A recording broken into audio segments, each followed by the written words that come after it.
Start பண்ணலாமா? Civics first class concept பார்த்துக்குவோம். அப்புறம் ஃபேக்ட் புக்கில் உள்ள ஃபேக்ட்லாம் மெட்டீரியல் இருக்கும், அதை படிச்சுக்கோங்க. மெயினாக கான்செப்ட் புரிஞ்சுக்கிட்டிங்கன்னா அது ஈஸி.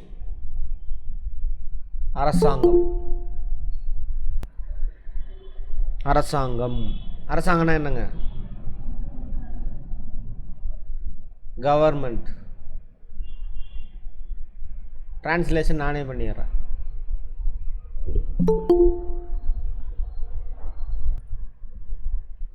அதாவது மக்களில் ஒரு அங்கம். அரசுனா மக்கள்னு அர்த்தம். மக்களில் ஒரு அங்கம். வேகமாக மீடியமாகவே நடத்திடுறேன், மீடியம் ஸ்பீடில் எல்லாம் முடிக்க முடியாது. அவங்களோட வேலை என்ன சார் அப்படின்னா, அரசாங்கத்தோட நோக்கம் வந்து மக்களோட நலன்.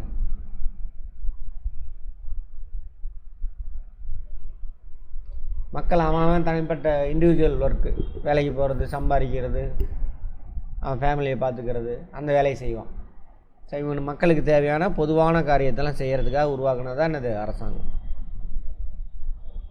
இப்போ அரசாங்கத்தோட நோக்கம் என்ன சார் அப்படின்னா, மக்களின் நலன், வெல்ஃபேர் ஆஃப் தி பீப்புள். இங்கிலீஷில் டைம் இல்லை, நான் வார்த்தையை மட்டும் சொல்லிட்டு வரேன், கவனிச்சிட்டு வாங்க, புரிஞ்சுட்டு வாங்க. பின்னாடி நிறைய விஷயம் அதை வச்சு ஆன்சர் நீங்கள் போடலாம். அதுக்கு தான். ஸோ அதுக்காக அரசாங்கம் என்ன பண்ணணும் அப்படின்னா, மக்களுக்கு இன்ஃப்ராஸ்ட்ரக்சர் டெவலப் பண்ணணும், அடிப்படை கட்டமைப்பு வசதியை மேம்படுத்தணும். அடிப்படை கட்டமைப்பு வசதியை மேம்படுத்தணும்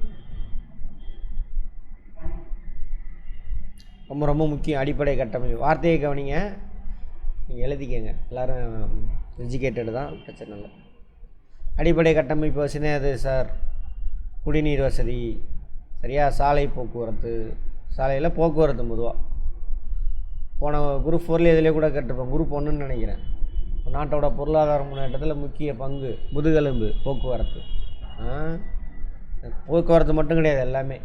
குடிநீர், போக்குவரத்து, கல்வி, சுகாதாரம், அடுத்தது தகவல் தொடர்பு, மருத்துவ வசதி, இதெல்லாம் செஞ்சு கொடுக்கணும். இதெல்லாம் தான் அடிப்படை கட்டமைப்பு வசதி. ஓகேவா? வேகமாக, வேறு வழியில் நமக்கு டைம் இல்லை, அதுக்காக தான் வேகமாக எடுக்கிறேன், பார்த்துக்கோங்க. அதுக்கு முன்னாடி டவுட்ஸு அன்றைக்கி கேட்டது ஒருத்தவங்க கேட்டுகிட்டே இருக்காங்க ஃபோன் பண்ணி, சார் எஸ்ஆர்பி, டிசிசிபி, டிஆர்பி 3 எக்ஸாமுக்கு என்ன சார் வித்தியாசம்? எஸ்ஆர்பி அப்படிங்கன்னா ஸ்டேட் லெவல் ஆர்கனைசேஷன் இருக்கு இல்லையா? State affects cooperative bank, state marketing federation, consumer federation, அதாவது அந்த சரியா, அந்த மாதிரி அமைப்புகளுக்கு தேவையான பணியாளரை அவங்க எடுப்பாங்க. சரியா? டிஆர்பினா டிஸ்ட்ரிக்ட் லெவலில் இருக்கக்கூடிய district central cooperative bank, PSCS, urban cooperative bank, அதுக்கெல்லாம் அதில் எடுப்பாங்க. அப்புறம் ஏன் சார் டிசிசிபின்னு தனியாக பிரித்து சொல்கிறாங்க அப்படின்னு கேட்குறாங்க. டிசிசிபினா ஸ்கேல் அதிகம், போஸ்டிங், அதனால் தனியாக காட்டுறாங்க.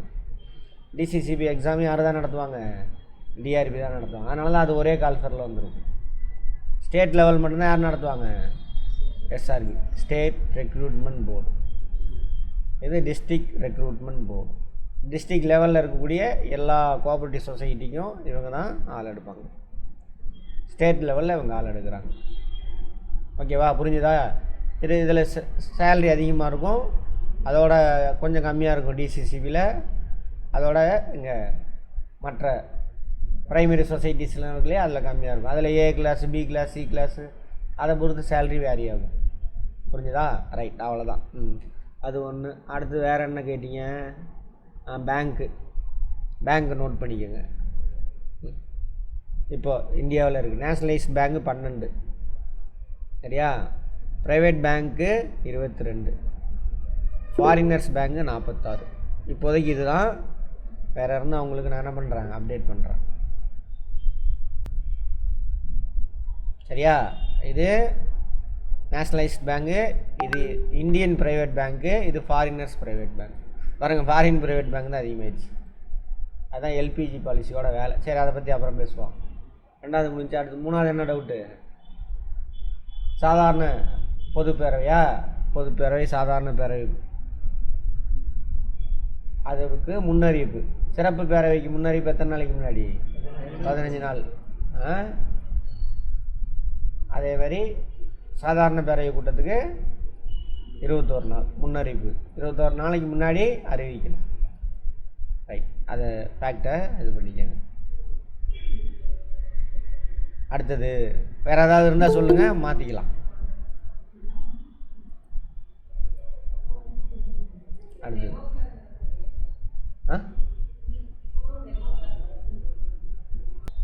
அடுத்த கேள்வி சார். என்ன பேசுறீங்கன்னே தெரியலைங்க சார். கவனிங்க, நல்ல கேள்வி. இப்போது ஆப்டிடியூட் அண்டு ரீசனிங், இதுக்கு 25 கொஸ்டின் அப்படின்னு ஒரு இது பரவிட்டுருக்கு. சரியா?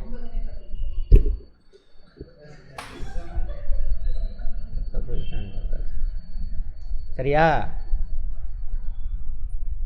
அப்புறம் என்ன போட்டிருக்காங்க? ரீசனிங்கா?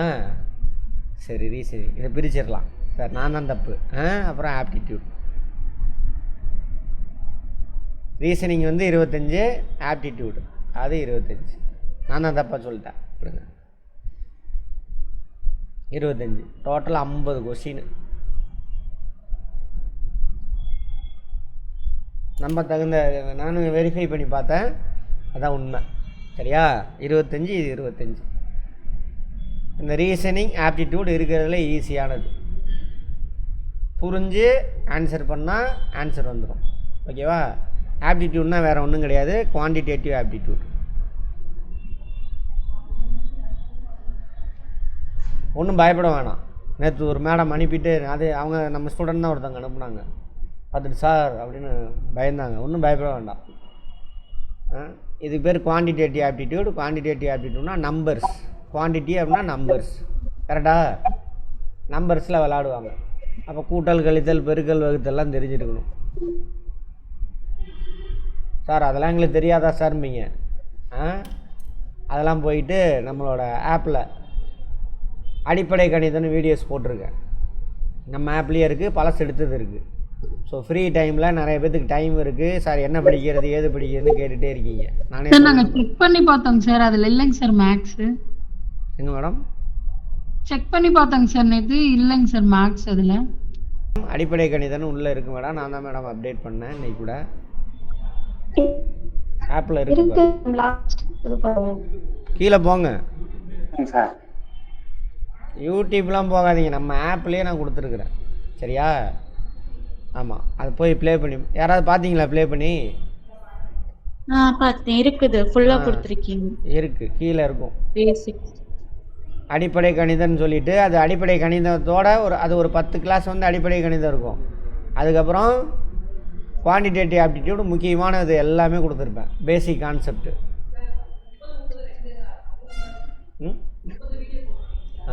இருக்குல்ல? 30 வீடியோ இருக்குது. இதில் 30, இதில் 30 இருக்குது. ஸோ எக்ஸ்ட்ரா டைம் எடுத்து நீங்கள் அதை பார்த்துருங்க. பார்த்துட்டு டவுட்டை மட்டும் கேளுங்க என்கிட்ட. ஓகே? மெயினாக அந்த ஆப்டிடியூடுக்கு வந்து எடுத்தோன்னே நீங்கள் அப்படியே, நம்ம எப்பயுமே என்ன பண்ணுவோம், எடுத்தோன்னா பைக் எடுத்து ஓட்டிடணும், அல்லது கார் எடுத்து ஓட்டிடணும். அது இயல்பு, நம்ம மனிதரோட இயல்பு. பேசிக் தெரிஞ்சிருந்தால் தான் எடுத்து ஓட்ட முடியும். அதனால் பேசிக் மேக்ஸ் தெரியாதவங்க தயவு செஞ்சு பேசிக் மேக்ஸ் ஃபஸ்ட்டு வீடியோவிலேருந்து போங்க. எதுவாக இருந்தாலும், எந்த சப்ஜெக்டாக இருந்தாலும். ஸோ ஃபஸ்ட்லேருந்து புரிஞ்சுக்கிட்டே போங்க. புரியலாம் போகாதீங்க. நம்ம பெருக்கல்னால் என்னன்னே தெரியாமல் கற்று வச்சுருக்காங்க. நம்மளை அந்த மாதிரி பழகிட்டாங்க. பெருக்கல்னால் என்ன, சரியா, வகுத்தல்னால் என்ன, இதெல்லாம் அதிலேருந்து போயிருப்போம். அதை நல்லா புரிஞ்சுக்கிட்டிங்கன்னா ஈஸி. பார்த்தோன்னே ஆன்சர் சொல்லலாம். அடிக்க வேணாம், அது பண்ண வேணாம், இது வேணாம். பார்த்தோன்னே இது வகுத்த என்னப்பா டானா வகுத்தெல்லாம் போட வேண்டாம், எதுவுமே வேணாம். அதெல்லாம் அங்கே சொல்லி கொடுத்துருப்பேன். அதை போய் பாருங்கள் தயவு செஞ்சு. பேசிக்கெலாம் புரிஞ்சுட்டு வாங்க. புரியாத வந்து என்கிட்ட கேளுங்க, சொல்லித்தரேன். அது பேசிக் ஸ்ட்ராங் ஆகிட்டிங்கன்னா ஆப்டிடியூட் அதேமாரி ஒவ்வொரு கான்செப்டும் என்ன பண்ணியிருப்பேன், எக்ஸ்பிளைன் பண்ணியிருப்பேன் ஒவ்வொரு வீடியோவிலையும். இப்போ சதவீதம்னா என்ன, சதவீதம்னா என்ன தெரியுமா? பின்னம் தான் சதவீதம். தெரியுமா? இன்னே அது தலையை சுற்றி விட்ற, போய் பாருங்கள் நம்ம வீடியோவை. சதவீதத்தில் இன்னொரு கான்செப்டை ஆட் பண்ண அப்படின்னா வட்டி. அதில் இன்னொரு கான்செப்ட் ஆட் பண்ணால் கூட்டு வட்டி. அப்புறம் ரேஷியோ, தமிழ் என்னமா ரேஷியோ விகிதம். விகிதம்னா ஒன்றும் கிடையாது, அதுவும் பின்னம் தான். விகிதம்னால என்னது பின்னம் தான். அடுத்து விகிதாச்சாரம்னால பின்னம் தான். 2 பின்னத்தை ஆட் பண்ணால் விகிதாச்சாரம். ஒரே டைமில் பார்த்து 2 ஈக்குவலான பின்னத்தை பக்கத்தில் வச்சுன்னா அதுதான் விகிதாச்சாரம். சரியா? என்னையா புதுசாக சொல்கிற? மேக்ஸ் படித்தவங்க சயின்ஸ் படித்தவங்களாம் இருப்பீங்க, அதான் உண்மை. போய் பாருங்கள். இதெல்லாம் நமக்கு புரிய வைக்கல, அதான் பிரச்சனை. சரியா? அதனால தான் மேக்ஸ் பெரிய விஷயமாக தோணுது, அது ஒன்றுமே கிடையாது. ஸோ அதனால் அந்த பேசிக் மேக்ஸு சும்மா ஓட்டி விட்டு போயிடாதீங்க வீடியோவை. அங்கே என்ன சொல்ல வரேன்னு புரிஞ்சுக்க ட்ரை பண்ணுங்கள். 1 தடவைக்கு 2 தடவை பாருங்கள். பேசிக் மேக்ஸ் ஸ்ட்ராங்குனா அடுத்தது அந்த கான்செப்டெல்லாம் ஈஸி. பேசிக் மேக்ஸ்லேயே கொஷின் கேட்பான், அதுவும் பின்னத்தை வச்சு கொஷின் கட்டாயம் வரும். அதேமாதிரி எதுக்கு பின்னத்தை பாருங்கள், பின்னத்தில் எவ்வளோ கான்செப்ட்னு. அப்புறம் இதில் நீங்கள் தெரிஞ்சுக்க வேண்டியது அந்த பேசிக் மேக்ஸில் கூட்டல்னா என்ன, கழித்தல்னா என்ன, பெருக்கல்னா என்ன, வகுத்தல்னா என்ன. நிறைய பேர் நினைக்கலாம் அண்ணே அதெல்லாம் எங்களுக்கு தெரியாதான். நாங்கள் போய் பாருங்கள், வீடியோ போய் பாருங்கள், அப்போ தான் தெரியும். அடுத்தது பின்னம். பின்னத்தில் தான் எல்லா கான்செப்டும் வரும். இப்போ நான் சொன்னது எல்லாமே பின்னம். எது? சதவீதம் பின்னம், விகிதம் பின்னம், அடுத்தது தனி வட்டி கூட்டு வட்டி எல்லாமே பின்னம் தான்.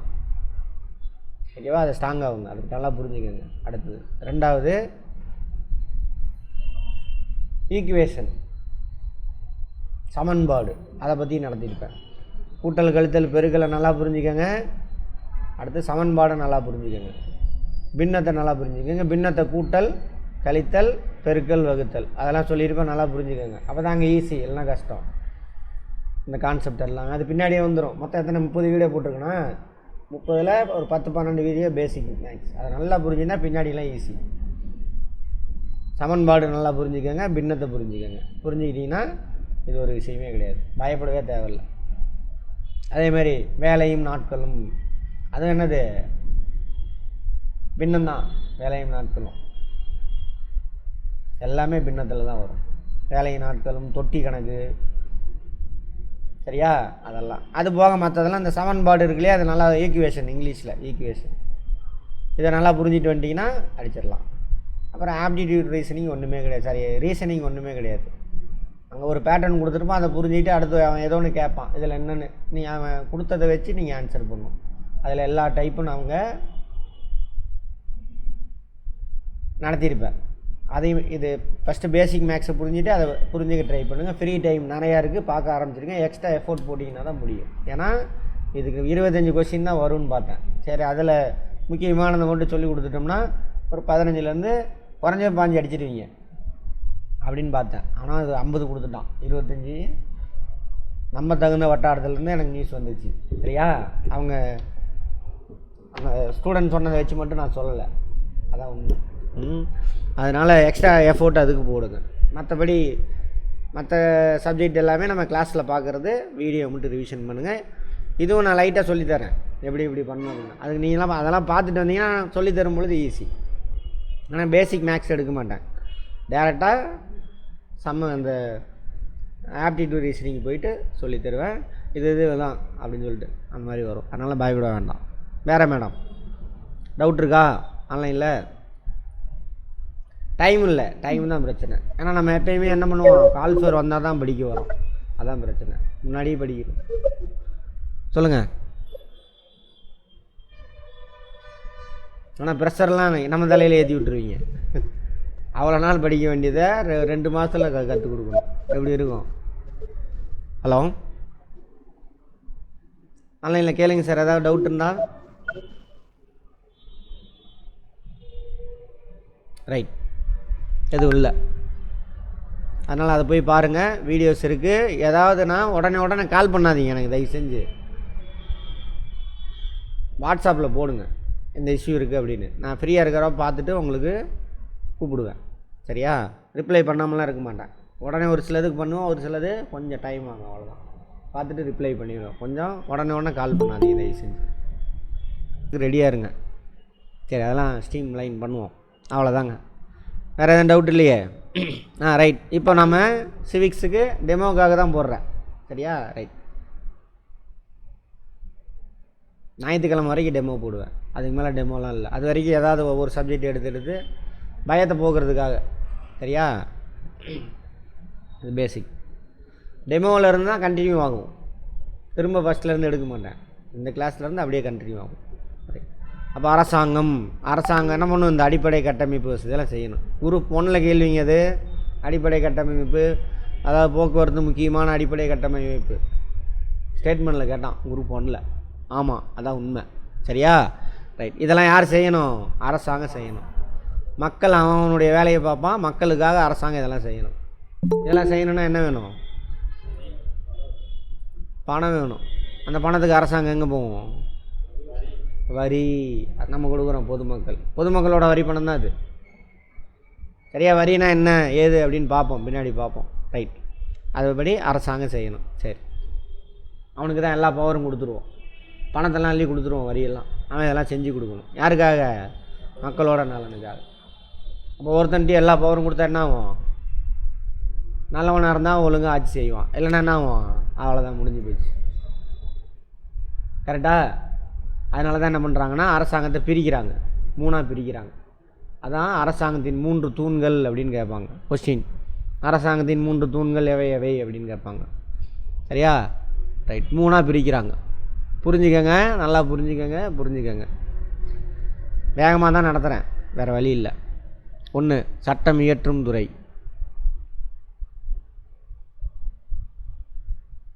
2 செயல்படுத்தும் துறை. வார்த்தையிலே அர்த்தம் இருக்கும் பாருங்க. அடுத்தது நீதித்துறை.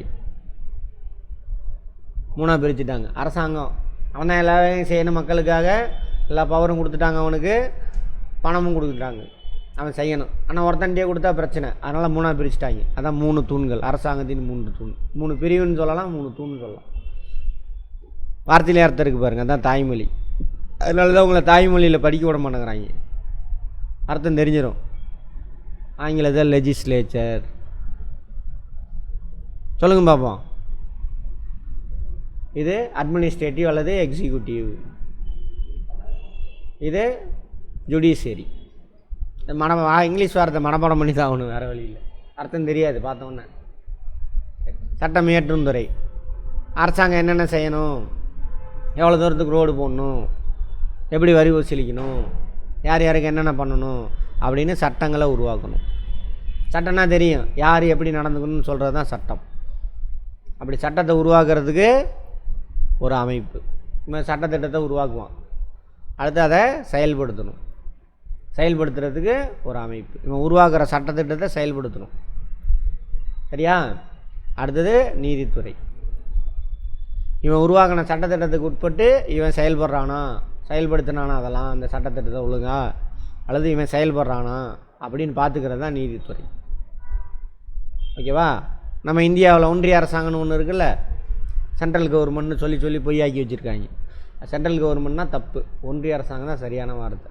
Union of states, that is India. Union of states, India union of states, அப்படி தான் இருக்கும் கான்ஸ்டியூஷன்லேயே. சென்ட்ரல்னு தப்பா, நம்ம மெட்டீரியலே அப்படி தான் எழுதியிருப்பேன் நான், தெரியல அப்போ. சரி, அது கடந்துட்டு போகுது, அதுக்கெல்லாம் போக வேணாம். ஒன்றிய அரசாங்கத்தில் சட்டம் இயற்றும் துறை எது? சும்மா கேட்பாங்க. பாராளுமன்றம் அல்லது நாடாளுமன்றம். செயல்படுத்தும் துறை யார் ஒன்றிய அரசாங்கத்தில்? ஆன்லைனில் யாராவது? ஆன்லைனில்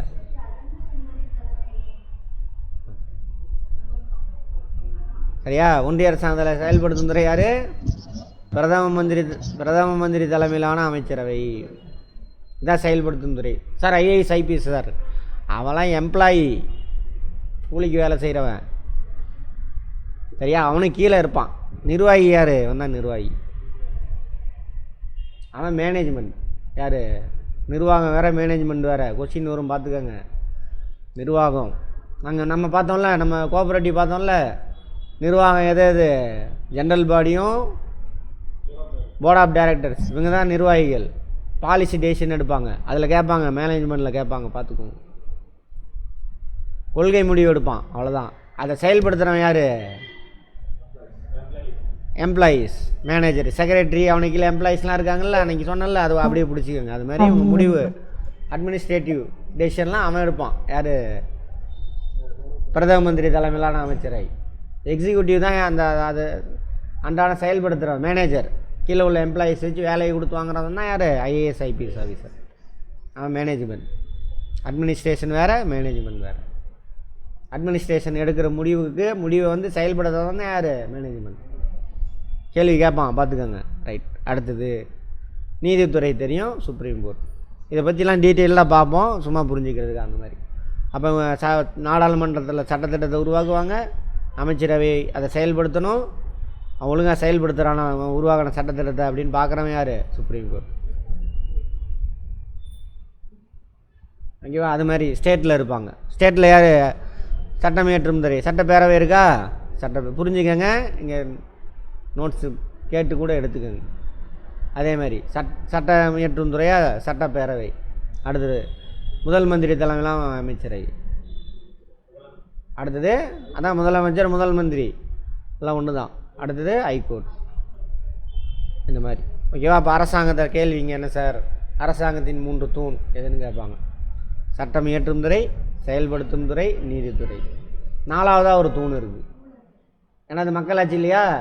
நம்ம ஓட்டு போட்டு தான் இவனுங்கெல்லாம் தேர்ந்தெடுப்போம். சரியா? அப்போ மக்கள்கிட்ட இவங்க எல்லாம் என்ன பண்ணுறாங்க, அதேமாரி மக்கள்கிட்ட என்ன பிரச்சனை அப்படின்னு இவங்கள்ட்டெல்லாம் கொண்டு போய் சேர்த்தணும். ஊடுருவி போய் அதெல்லாம் தேடி கண்டுபிடிச்சி எடுத்துகிட்டு வரணும். இவன் செய்கிறதெல்லாம் என்ன பண்ணும்? ஊடுருவி போய் அரசாங்கம் என்ன செய்கிறான்னு எடுத்துகிட்டு போய் மக்கள்கிட்ட சேர்த்தணும். அதனால் 4வது தூண் சார்னா ஊடகம். தமிழில் அழகாக நான் ஊடுருவின்றேன், நீ ஏமா இங்கிலீஷுக்கு போகிற? அதனால தான் அதுக்கு பேர் ஊடகம். இங்கிலீஷில் மீடியா. சரியா? அரசாங்கத்துக்கு கேட்பாங்க. அரசாங்கத்துக்கும் மக்களுக்கும், அரசாங்கம்னா இவங்க 3 பேரையும் குறிக்கும். மக்களுக்கும் இடையே இருப்பதனால் அதுக்கு பேர் மீடியம், மீடியா. இங்கிலீஷில் மீடியம், மீடியா. 4வது தூண் எதுன்னு கேட்பாங்க. அரசாங்கத்துக்கு வெளியில் இருப்பான் மீடியா. ஊடகம் வார்த்தையில் அர்த்தம்லாம் இருக்கும், பார்த்துக்க. இங்கே பாருங்கள். இப்போ கேட்பாங்க அரசாங்கத்தில் மொத்தம் எத்தனை தூண் இருக்குதுன்னு கேட்பான். 4 தூண். 4வது தூண் எதுன்னு கேட்பான். அரசாங்கத்துக்குள்ளே எத்தனை தூண் இருக்குதுன்னு கேட்பான். அரசாங்கத்துக்குள்ளே 3 தூண். வெளியில் இருக்கிறது தான் என்னது? 4வது. 3 பில்லர்ஸ் எதுன்னு கேட்டால் இது 3. 4th பில்லர் எதுன்னு கேட்டால் இது. இப்படி தான் கேள்வியை கேட்க முடியும். கொஸ்டின் அவன் கேட்குறது புரிஞ்சு என்ன பண்ணுங்க, ஆன்சர் பண்ணுங்க. அடுத்தது இந்தியாவில் அந்த ஃபேக்டெல்லாம் நான் அப்புறம் சொல்கிறேன். கான்ஸ்டியூஷன் உருவாக்கின விதம், அதில் கமிட்டி மெம்பர்ஸ், லோட்டு லோஸுக்கு அதெல்லாம் மெட்டீரியல் இருக்குது. அந்த ஃபேக்ட் அங்கே நடத்தும்போது அங்கே வேகமாக முடிச்சிடலாம். இப்போ நம்ம இந்த டேபிள் பார்க்க போகிறோம். அரசாங்கத்தில் யார் யாரெல்லாம் இருக்காங்க, அவனோட வேலை என்னென்ன, அந்த வேலைக்கு வரணுன்னாக்கா அவனுக்கு என்னென்ன தகுதி வேணும். சரியா? அது எல்லாத்தையும் எப்படி அவனை பதவியிலேருந்து தூக்கலாம், இது எல்லாத்தையும் இங்கே தெரிஞ்சுக்கணும். ரைட்.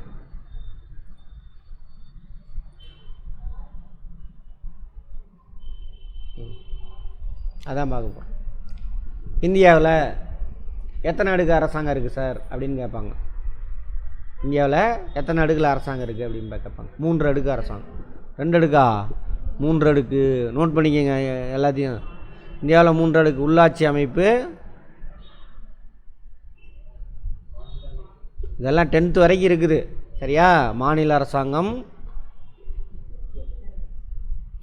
ஒன்றிய அரசாங்கம்.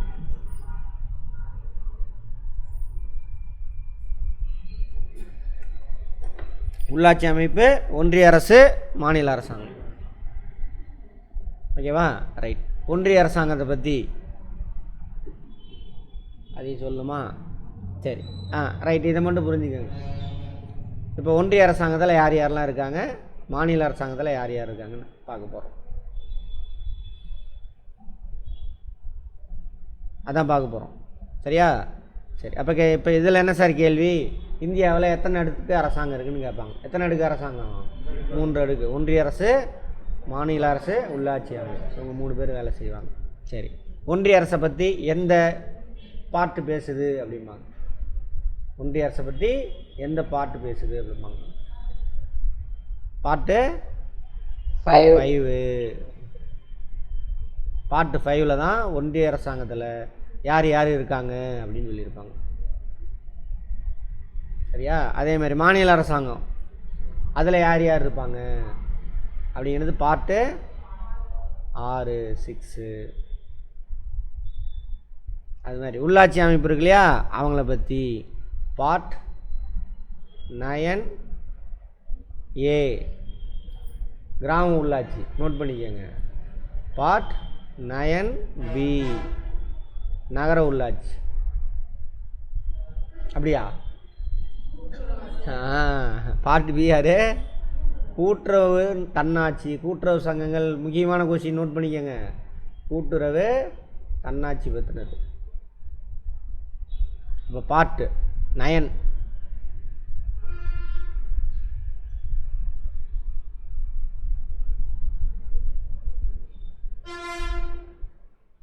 9A அது வந்துட்டு உள்ளாட்சி அமைப்பு. 2 நிமிஷம் இருங்க. பார்ட்டு 9 உள்ளாட்சி அமைப்பு, அதாவது கிராம உள்ளாட்சி. கிராமத்தில் எப்படிலாம் அந்த இவங்களாம் இருக்காங்களே, பிரசிடெண்ட்டு, வார்டு மெம்பர், அவங்க. பார்ட் ஏ வந்துட்டு நகர உள்ளாட்சி. பார்ட் பி வந்துட்டு கூட்டுறவு சங்கங்களுடைய தன்னாட்சி பற்றி கூறியிருப்பாங்க. எத்தனாவது அமெண்ட்மெண்ட் என்ன ஏதுன்னு அதை தனியாகவும் பார்ப்போம். Right, okay. அப்போ ஒன்றிய அரசாங்கத்தை பற்றி எந்த பாட்டு பேசுதுன்னு கேட்பாங்க. எது? 5. மாநில அரசாங்கத்தை பற்றி எந்த பாட்டுன்னு கேட்பாங்க. 6. உள்ளாட்சி அமைப்புகளை பற்றி எந்த பாட்டு பேசுதுன்னு கேட்பாங்க. 9A. சரி, இவங்க என்னென்ன வேலையை செய்யணும், வேலையை பிரிச்சுக்கணும்ல, சண்டை வந்துடும்ல யார் எந்த வேலையை செய்கிறதுன்னு.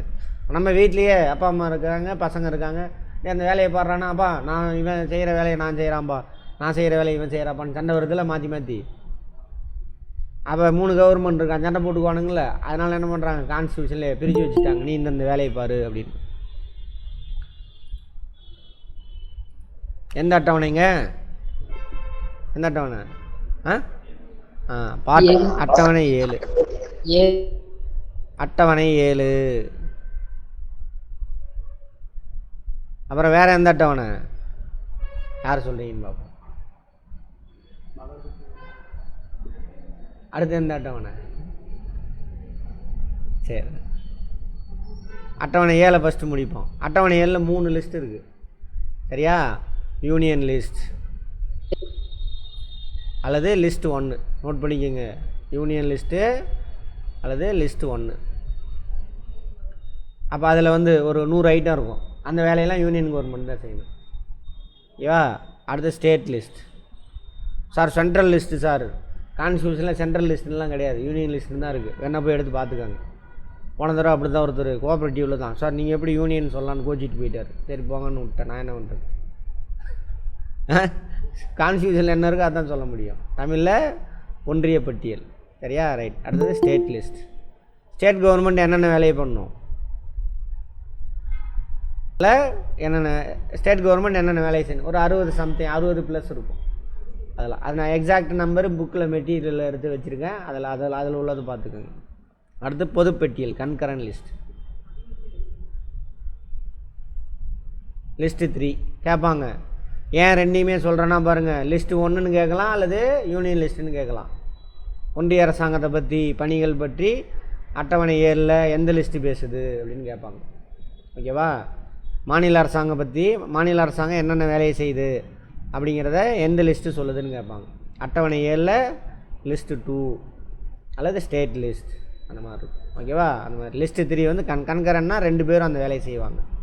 இப்போ எக்ஸாம்பிள் பாருங்கள், ஆர்மியா ஒன்றிய அரசாங்கம் தான் பார்த்துக்கும், போலீஸா மாநில அரசாங்கம் தான் பார்த்துக்கும், எஜுகேஷனா 2 அரசாங்கம் பார்க்கலாம். பாருங்கள், சிபிஎஸ்சி ஸ்கூலில் இருக்குது, ஸ்டேட் போர்டு லிஸ்ட்டு அந்த மாதிரி. ஓகே, ரொம்ப நான் உள்ளெல்லாம் போகலை, உங்களுக்கு மேலோட்டமாக தான் கேட்பாங்க, அதெல்லாம் ஸ்கிப் பண்ணிட்டு போவோம். அடுத்தது உள்ளாட்சி அமைப்பு பார்த்தாலும் இப்போ 2 பேர்த்த தான் பார்த்துருக்கோம் அட்டவணை 7ல். இன்னொருத்தன் யார் இருக்கா? உள்ளாட்சி அமைப்பு. உள்ளாட்சி அமைப்பு என்னென்ன வேலையை செய்யணும் சார்? அட்டவணை, இங்கிலீஷில் ஷெட்யூல், அட்டவணை 11 கிராம உள்ளாட்சி என்னென்ன வேலையை செய்யணும் அப்படின்னு அதை சொல்லியிருப்பாங்க. அட்டவணை 12 ஷெட்யூல் 12 நகர உள்ளாட்சி என்னென்ன வேலையெல்லாம் செய்யணும் அப்படின்னு சொல்லியிருப்பாங்க, நகராட்சி, ஓகேவா? அப்போ இந்தியாவில் எத்தனை அடுக்கில் அரசாங்கம் இருக்குது? ஒன்றிய அரசு, மாநில அரசு, உள்ளாட்சி அமைப்பு. ஒன்றிய அரசில் யார் யார் இருப்பாங்கன்னு சொல்லக்கூடிய பகுதி பார்ட்டு 5. மாநில அரசாங்கத்தில் யார் யாரெல்லாம் இருப்பாங்க அப்படிங்கிறது என்னது 6. அதேமாதிரி உள்ளாட்சி அமைப்பில் யார் யாரெல்லாம் இருப்பாங்க 9A. 9 எதை பற்றி பேசுது? கிராம உள்ளாட்சி. 9A நகர உள்ளாட்சி. ஓகேவா? 9B கூட்டுறவு தன்னாட்சியை பற்றி பேசுகிறது.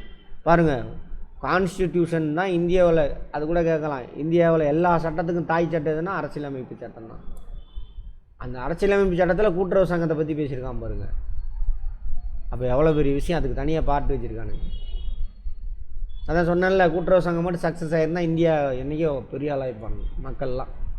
இந்தியா பெரிய ஆள்னா என்ன அர்த்தம்? ராக்கெட் விடுறது அதெல்லாம் இல்லை, எல்லா மக்களும் நல்லா சந்தோஷமாக வாழணும். அந்த நாடு அதுதான் வளர்ச்சி அடைஞ்ச நாடு. சரி, அதை விட்டுருவோம், வெளியில் போவோம், உள்ளே வந்துடலாம். அடுத்த அட்டவணை முடிஞ்சா? சரி. அடுத்தது அட்டவணை. அட்டவணை எதை பற்றி பேசுது? உங்களுடைய பணிகளை பற்றி பேசுது. இங்கே யார் யார் இருப்பாங்கங்கிறது பகுதி பார்ட்டு. அவங்க என்னென்ன வேலையை செய்யணுங்கிறது எங்கே சொல்கிறாங்க? அட்டவணையில் சொல்கிறாங்க. அட்டவணை 7ல் ஒன்றிய அரசாங்கத்தோட என்னென்ன வேலை செய்யணும் அது லிஸ்ட்டு 1. லிஸ்ட்டு 2 மாநில அரசாங்கம் என்னென்ன வேலையை செய்யணும். லிஸ்ட்டு 3 2 பேரும் கலந்து செய்யலாம் அட்டவணை 7ல். ஓகேவா? கிராம உள்ளாட்சி அமைப்பு என்னென்ன வேலையை செய்யணுங்கிறது அட்டவணை 11. நகர உள்ளாட்சி அமைப்பு என்னென்ன வேலையை செய்யணுங்கிறது அட்டவணை 12. ஞாபகம் வச்சுக்கோங்க. ஓகேவா? அடுத்து போகலாமா? சரி, இப்போ நாம் எங்கே பார்க்க போகிறோம் சார்னா, இந்த ஒன்றிய அரசாங்கத்தில் யார் யார் இருப்பாங்க அப்படின்னு பார்க்க போகிறோம். அவங்களுடைய வேலையெல்லாம் என்னென்ன அப்படின்னு பார்க்க போகிறோம். அதுதான் இந்த அட்டவணை. இதை பார்த்துட்டு போயிட்டோன்னா அந்த ஃபேக்ட் நிறையா இருக்கும், அதெல்லாம் ஈஸி. சரியா? சரி. அதேமாதிரி ஒன்றிய அரசாங்கத்தில் 3 தூண் பார்த்தோம்ல, சட்டம் இயற்றும் துறை, செயல்படுத்தும் துறை, நீதித்துறை. இது எல்லாத்துக்கும் ஹெட் யார் சார் அப்படின்னா குடியரசுத் தலைவர், நாட்டின் தலைவர், டம்மி பீஸ். என்ன சார் எல்லாத்துக்கும் தலைவர்ன்ட்டு டம்மி பீஸுன்றீங்க? பார்ப்போம், வெயிட் பண்ணுங்கள். குடியரசுத் தலைவர் இப்போ நான் சொல்லலை, அப்புறம் சொல்கிறேன். இவர் தான் எல்லா வேலையும் செய்வார்.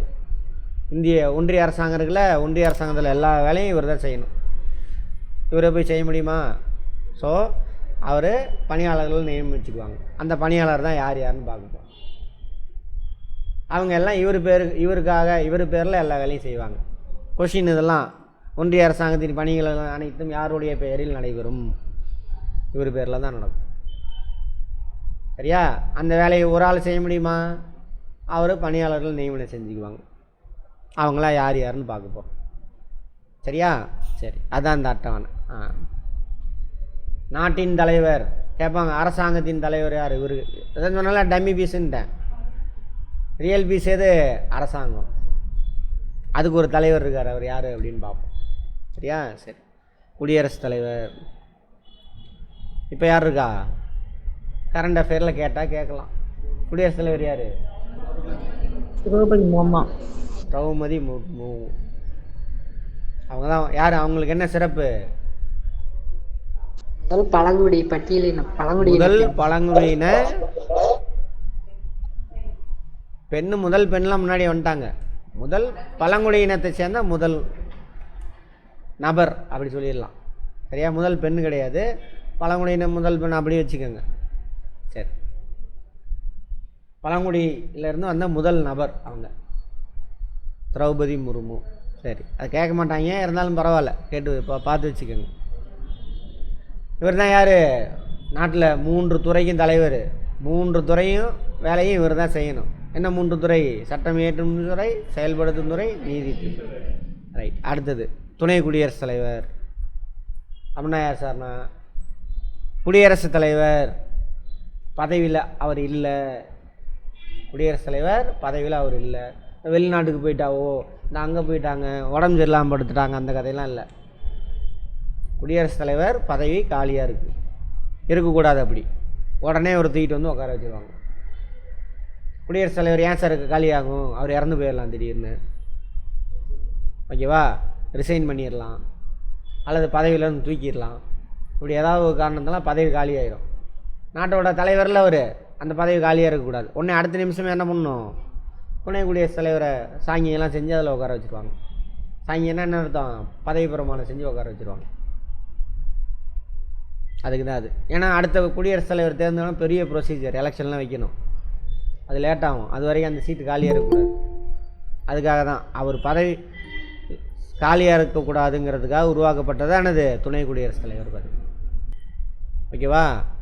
இந்த துணை குடியரசுத் தலைவர்ன்ற கான்செப்டை நம்ம அமெரிக்காவிலேருந்து காப்பி அடிச்சிருக்கோம். அடுத்தது பிரதம அமைச்சர் யார் யாருன்னு ஃபஸ்ட்டு புரிஞ்சுட்டு வாங்க தயவு செஞ்சு.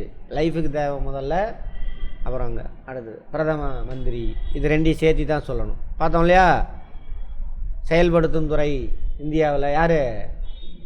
பிரதம மந்திரி தலைமையிலாம் அமைச்சரவை, ஒன்றிய அமைச்சரவையில். நாங்கள் சொன்னோம்ல குடியரசுத் தலைவர் டம்மி பீஸுன்னு, நிறைய பேர்த்துக்கு கோபம் வந்திருக்கும். இங்கே பாருங்கள் என்ன சொன்னேன், ஒன்றிய அரசாங்கத்தில் எல்லா வேலையும் குடியரசுத் தலைவர் தான் செய்வார். சட்டம் இயற்றும் துறை, செயல்படுத்தும் துறை, நீதித்துறை, இவங்க எல்லாரும் முடிவு எடுத்தாலும் அங்கே தான் கடைசியில் போக அவர் தான் கையெழுத்து போடுவார். அதெல்லாம் ஓகே. பட் அந்த குடியரசுத் தலைவருக்கு அறிவுரைகளும் ஆலோசனைகளும் வழங்குறதுக்காக ஒரு குழு இருக்கும். அந்த குழு தான் யார்? பிரதம மந்திரி தலைமையிலான அமைச்சரவை. புரிஞ்சுதா? இப்போ பார்லிமெண்ட்டில் ஒரு சட்டம் இயற்றப்பட்டு போகுது, அவர்கிட்ட யார்கிட்ட போகுது? குடியரசுத் தலைவர். நல்லா புரிஞ்சுக்கணும். எல்லாம் நீங்கள் நினச்சிக்கிட்டுலாம் சுக்கு நூறாக உடையும். கொஞ்சம் ஈகோ இருக்கிறவங்களுக்குலாம் என் மேலே கோவம்லாம் வரும், வேறு வழி இல்லை, அதுதான் உண்மை. அவர்கிட்ட போகும். அப்படியே நம்ம பார்லிமெண்ட்டில் சட்டம் போட்டாங்க, டேபிளுக்கு போயிடுச்சு, இந்த அம்மா கையில் பேனா எடுக்கும், இப்படி எடுக்கும். அப்படியே அமைச்சரவையை பார்க்கணும். அமைச்சரவைக்கு யார் தலைவர்?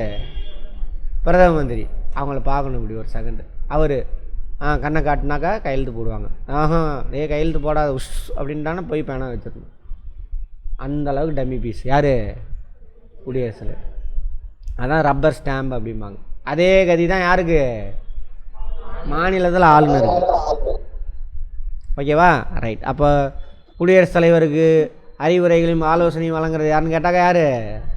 பிரதம மந்திரி தலைமையிலான அமைச்சரவை. சொல்லுங்கள் மேடம். சார் அப்ப அந்த போஸ்டை எடுத்துட்டா என்ன சார்? ஏன் அந்த மாதிரிலாம் பண்ணல?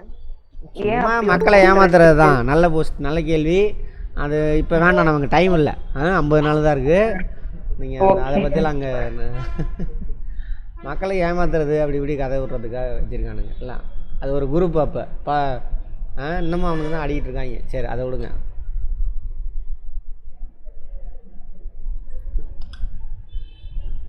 அடுத்தது ஓகேவா? அப்போ குடியரசுத் தலைவர் தான் எல்லா வேலையும் செய்வார். 3 வேலையும், சட்டம் இயற்றும் துறை, செயல்படுத்தும் நீதித்துறை. மற்ற அது எல்லாத்துக்கும் அறிவுரை ஆலோசனை வழங்குறது யார்? புரியுதா?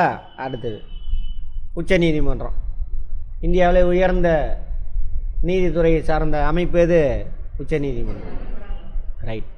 நீதிமன்றம் நாட்டில் எந்த பிரச்சனைனாலும் அங்கே போய் முறையிடலாம். ரைட். அடுத்தது அரசு கணக்கு தணிக்கையாளர். அன்றைக்கி பார்த்தோமா தணிக்கையாளரை பற்றி பார்த்தோமா? ஆடிட்டர்னா யார்? கணக்கு எழுதுனதை சரி பார்க்குறவன். கணக்கு எழுதுகிறவன் கிடையாது, கணக்கு எழுதுறத சரி பார்க்குறவன் தான் தணிக்கையாளர். அது மாதிரி ஒன்றிய அரசாங்கத்துக்குன்னு ஒரு தணிக்கையாளர் இருக்கான். அவனுக்கு பேர் தானே அரசு கணக்கு தணிக்கையாளர். இங்கிலீஷில் CAG, controller and auditor general of India. ஒன்றிய அரசாங்கத்தோட கணக்கு வழக்கு சரி பார்ப்பான். ஒன்றிய அரசாங்கம் முதலீடு செஞ்சுருக்காங்க இல்லையா, நிறுவனம், பொதுத்துறை நிறுவனம், அவங்களுடைய கணக்கு வழக்கு சரி பார்க்குறது. அப்புறம் இது 2 மெயின். ரைட். இன்னும் இருக்குது வேலை, அப்புறம் நான் சொல்கிறேன் வரும்போது தான். அடுத்தது நல்லா அப்படியே ஒரு கம்பெனி மாதிரியே தான் இருக்கும். ஆர்கனைசேஷன் தான் இது. அடுத்தது தலைமை சட்ட அதிகாரி, லீகல் அட்வைசர். இப்போ ஒரு கம்பெனின்னா என்ன இருக்கும்? லீகல் அட்வைசர்னு இருப்பாங்க. இப்போ நீங்களே ஒரு சொசைட்டிக்கு போகிறீங்கள, அந்த சொசைட்டிக்கு ஒரு லீகல் அட்வைசர் இருப்பான், வக்கீல், அட்வொகேட். அப்போ நம்ம வக்கீலை பார்த்துருவாப்பா அப்படிம்பார் தலைவர். நம்ம வக்கீல்னா என்ன அர்த்தம்? உங்கள் சங்கத்தோட வக்கீல், லீகல் அட்வைசர். ஒரு சின்ன குட்டி சங்கத்துக்கு லீகல் அட்வைசர் இருக்கானாக்கா, ஒரு அரசாங்கத்துக்கு இருக்கணுமா கூடாதா? அவன் லீகல் அட்வைசர்னால் யார்? அரசாங்க சார்பில் இப்போ எந்த கேஸாக இருந்தாலும் கோர்ட்டில் நடத்துவார். சரி, அரசாங்கத்து மேலே எவனாவது கோர்ட்டில் கேஸ் போட்டாலும் அவனை வர வச்சு அவர் தான் போய் நடத்துவார்.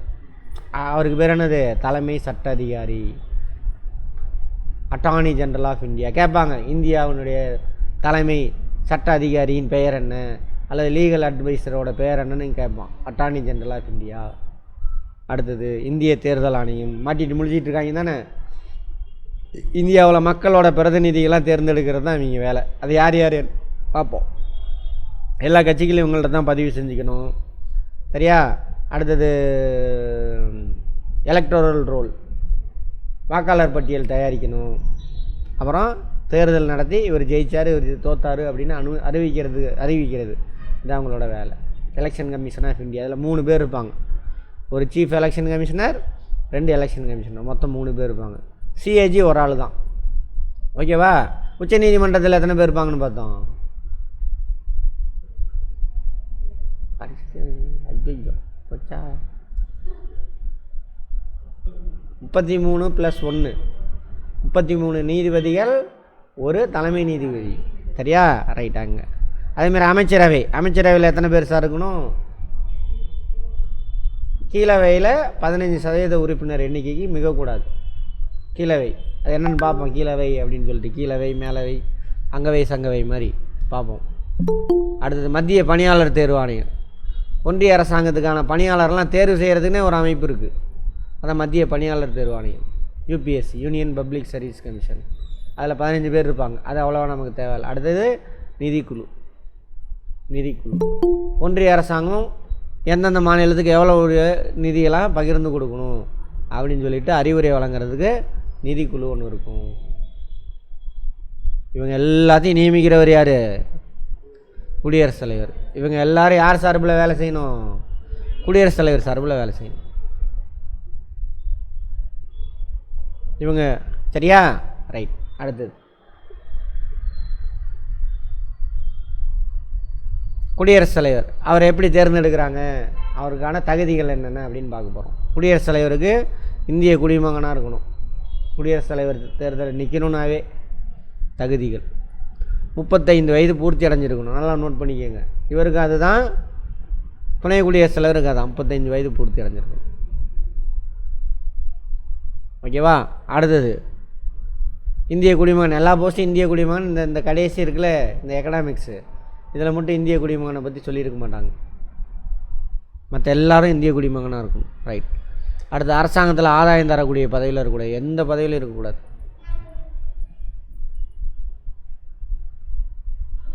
மக்களவையில் உறுப்பினராக தகுதி இருக்கணும். மக்களவைன்னா என்ன சார் பார்த்துடலாம். அடுத்தது இதையும் புரிஞ்சுக்கங்க, இங்கே சொல்லி முடிச்சிடலாம். ஒன்றிய அரசாங்கத்தில் சட்டம் இயற்றும் துறை பார்த்தோம்ல, அதுக்கு பேர் பார்லிமெண்ட்டுன்னு சொன்னீங்க இல்லையா? அதில் 2 அவை இருக்கும், கீழவை, மேலவை. சரி, மேலவையா? மேலவை. அப்பர் ஹவுஸ், ராஜ்யசபா எத்தனை பேர் மேலவைக்கு? காதில் கேட்டுக்கங்க. கீழவை, லோயர் ஹவுஸ், லோக்சபா இத்தனை பேர் இருக்குது. இது என்டையர் செட்டப். அதுக்கு மேலே ஒரு குடியரசுத் தலைவர். 2 அவை, 3 அடுக்கு. கேட்பாங்க, இந்திய பாராளுமன்றம் எத்தனை அவையை கொண்டது அப்படின்னு கேட்டால் எத்தனை அவை? 2 அவை. இந்திய பாராளுமன்றம் எத்தனை அடுக்கை கொண்டது? 3 அடுக்கு. நான் கொஸ்டினே கேட்கல, அங்கே ஆன்சர் சொல்கிறாங்க. வார்த்தையை புரிஞ்சு போடணும் ஆன்சரு. 2 அவை. அவைனா ஒன்றுக்கு மேற்பட்டவங்க இருப்பாங்க. சரியா? அதேமாதிரி இன்னொரு பேர் இங்கிலீஷில் சொல்லுவாங்க, கவுன்சில் ஆஃப் ஸ்டேட் அப்படிம்பாங்க. கவுன்சில் ஆஃப் ஸ்டேட்ஸ் இதுக்கு பேர். அதான் மாநிலங்களவை. ஏன் அந்த பேர் அப்படின்னா அப்புறம் பார்ப்போம். கீழவை, மக்களவை.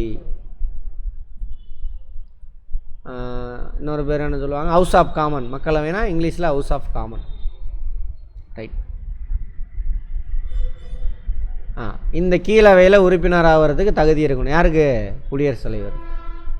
வேகமாக போகிறேன், டீட்டெயிலாக பார்க்கணும் அப்படின்னா டீட்டெயிலாக நம்ம யூடியூப்லேயே போட்டிருப்போம் அந்த வீடியோலாம். ஆனால் அதுக்கெலாம் டைம் இல்லை உங்களுக்கு. இது மட்டும் பார்த்துட்டாங்க.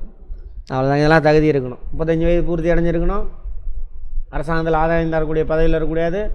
இந்திய குடிமகனாக இருக்கணும். கீழவையில், மக்களவையில் உறுப்பினராக தகுதி இருக்கணும். சரியா? பாராளுமன்றத்தின் மக்களவையில். பாராளுமன்றம் மொத்தம் எத்தனை அவையை கொண்டது? 2 அவை. இங்கிலீஷில் அதுக்கு பேர் பை கேமரலிசம் அப்படிம்பாங்க. இங்கிலீஷில் பை கேமரா. பைனா 2ன்னு அர்த்தம். Bicameralism. ஸ்லோவாக போகும். இதை புரிஞ்சிட்டுனா பின்னாடி ஃபேக்ட்லாம் கடன்னு ஓடிடும். இங்கே ஸ்லோவாக தான் போயாகணும், வேறு வழி இல்லை. அடுத்தது அவ்வளோதாங்க. இந்திய குடிமகனாக இருக்கணும். அப்புறம் தேர்ந்தெடுக்கும் முறை. இதில் முக்கியமானது மட்டும் சொல்கிறேன். இதை எடுத்துக்கோங்க. இது வேண்டாம், இதை விட்டுருங்க. இதை எடுத்துக்கோங்க. குடியரசுத் தலைவர் தேர்தலில் யார் யாரெல்லாம் ஓட்டு போடுவாங்க? ஓகேவா? அதான் கொஸ்டின். குடியரசுத் தலைவர் தேர்தலில் யார் யாரெல்லாம் ஓட்டு போடுவாங்க? அதுக்கு பேர் தான், அதுக்கு பேர்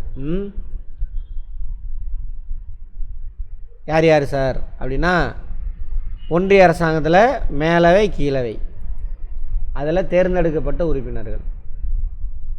பார்லிமெண்ட்டில், அதை ஒன்றிய அரசாங்கம் பார்லிமெண்ட் சொல்லலாம். பார்லிமெண்ட்டில் மேலவை கீழவையில் தேர்ந்தெடுக்கப்பட்ட உறுப்பினர், வார்த்தையை புரிஞ்சுக்கணும். உறுப்பினர் சொல்லக்கூடாது, ஏன்னா நியமன உறுப்பினர்களும் இருக்காங்க. குடியரசுத் தலைவர் பார்த்து நியமனம் செய்வார். மேலவையில் கொஞ்சம் பேர்த்த 12 பேர்த்த நியமனம் செய்வார். அதனால் அந்த வார்த்தையை யூஸ் பண்ணுறாங்க. பாராளுமன்றத்தின் 2 அவைகளின் தேர்ந்தெடுக்கப்பட்ட உறுப்பினர்கள், அவங்க தான் ஓட்டு போடுவாங்க. அப்புறம் மாநிலம் இருக்கு இல்லையா, மாநிலத்தில் அதேமாதிரி சட்டமன்றம், அங்கே 2 அவை, ஒரு சில மாநிலத்தில் 2 அவை இருக்கும், ஒரு சில மாநிலத்தில் 1 அவை தான் இருக்கும். இங்கே மேலவை உறுப்பினர் ஓட்டு போட மாட்டான் குடியரசுத் தலைவர் தேர்தல், கீழவை உறுப்பினர் மட்டும்தான் ஓட்டு போடுவான். மேலவை உறுப்பினர் ஓட்டு போட மாட்டான். யார் மட்டும் தான் ஓட்டு போடுவா? கீழவை உறுப்பினர். எங்கே? ஆமாம், யாரோட எலெக்ஷனில்? குடியரசுத் தலைவருடைய எலெக்ஷனில். ரைட், அதாவது எலக்டோரல் காலேஜ். பாராளுமன்றம் மற்றும் மாநில சட்டமன்றத்தின் கீழவை. பாராளுமன்றம்னு சொல்லிட்டானா அப்படின்னா 2 அவையும் அடங்கும். மாநிலத்தில் கீழவை மட்டும் தேர்ந்தெடுக்கப்பட்ட உறுப்பினர்கள். அதேமாதிரி குடியரசுத் தலைவர் தேர்ந்தெடுக்கலையே, அந்த தேர்தல் முறைக்கு பேர் விகிதாச்சார ஒற்றை வாக்கு மாற்று முறை. மனப்பாடம் பண்ணிக்கங்க, நான் எக்ஸ்பிளைன்லாம் பண்ணல. நம்ம ஓட்டு போடுற மாதிரி இல்லை, அது வித்தியாசமாக இருக்கும். விகிதாச்சார ஒற்றை வாக்கு மாற்று அதாவது proportional representation by means of single transferable vote. இங்கிலீஷில் proportional representation by means of single transferable vote அப்படிம்பாங்க. இங்கே இங்கிலீஷ் மீடியம் 1-2 பேர் இருக்கீங்களா, அவங்களுக்காக சொல்கிறேன். சரி, இதை மனப்பாடம் பண்ணிக்கங்க. அடுத்தது பதவி காலம். ஒரு தடவை பதவியில் போய் உட்காந்து 5 வருஷம் இருக்கலாம் குடியரசுத் தலைவர். இவருக்கு பதவி பிரமாணம் செஞ்சு வைக்கிறவங்க உச்ச நீதிமன்ற தலைமை நீதிபதி. துணை குடியரசுத் தலைவர் கிடையாது, உச்ச நீதிமன்றத்துடைய தலைமை நீதிபதி. ஒருவேளை அவர் இல்லை அப்படின்னாக்கா அவரால் நியமனம் செய்கின்றார். சீனியர் மோஸ்ட் ஜட்ஜு, அந்த உச்ச நீதிமன்றத்தில் அந்த 33 பேர் இருக்காங்களா, அதில் யாராவது சீனியர் மோஸ்ட் இருப்பாங்க, அவங்க செஞ்சு வைப்பாங்க. அடுத்தது பணிகள் கடமை. அதான் பார்த்தாச்சு, ஒன்றிய அரசாங்கத்தில் எல்லா வேலையும் இவர் தான் பார்ப்பார், இவர் பேரில் தான் நடக்கும். அதுக்காக ஒரு பணியால் நியமனம் செஞ்சுக்குவாங்க. ஓகேவா? அவ்வளோதான். பதவி காலியாகுமா சார்? காலியாகலாம். ராஜினாமா செய்யலாம். ராஜினாமா கடிதத்தை யார்கிட்ட கொடுக்கலாம்? துணை குடியரசுத் தலைவர்கிட்ட கொடுக்கலாம். சரியா? அல்லது இறந்து போயிடலாம், அல்லது இம்பீச்மெண்ட், குற்றம் சுமத்தலின் மூலம் பதவியிலிருந்து நீக்கலாம். இம்பீச்மெண்ட் இது வேறு. குற்றம் சுமத்தல்னால் ஒன்றும் கிடையாது. இந்த ப்ராசஸ் பார்லிமெண்ட்டில் மட்டும்தான் கொண்டு வர முடியும். யார் கொண்டுட்டு வருவாங்க? யாருன்னு வேண்டாம் விட்டுருங்க. இப்போ கூட ஒருத்தர் மேலே போயிருக்கு அங்கே இம்பீச்மெண்ட். சரி, அதை விட்டுருங்க, அவ்வளோ வேண்டாம். குற்றம் சுமத்தல் கேட்பாங்க. குடியரசுத் தலைவரை பதவி நீக்கம் செய்ய அதிகாரம் படைத்த அமைப்பு எதுன்னு கேட்பாங்க. பாராளுமன்றம்.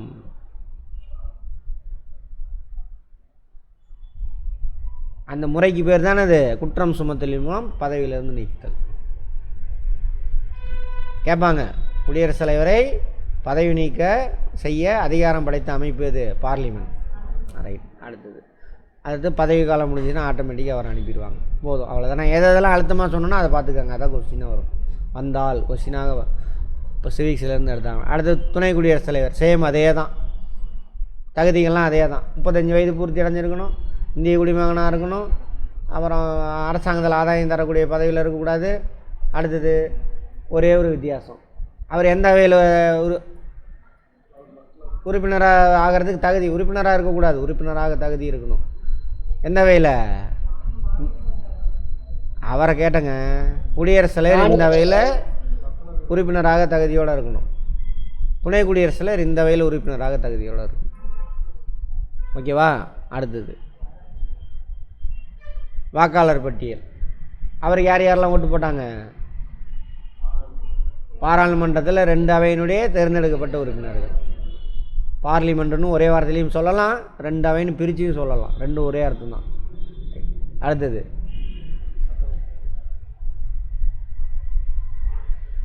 மாநில சட்டமன்றத்தில் கீழவை உறுப்பினர், அதுலேயும் தேர்ந்தெடுக்கப்பட்ட உறுப்பினர்.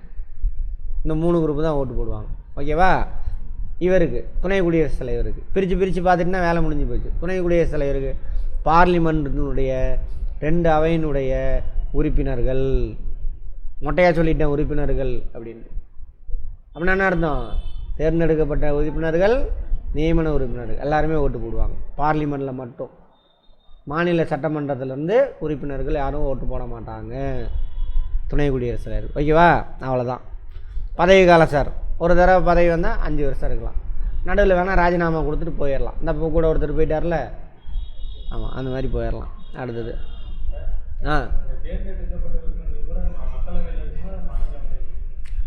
நான் தான் சொல்லிட்டேன், பாராளுமன்றம் 2 அவைன்னு சொல்லிட்டேன். சரியா? அடுத்தது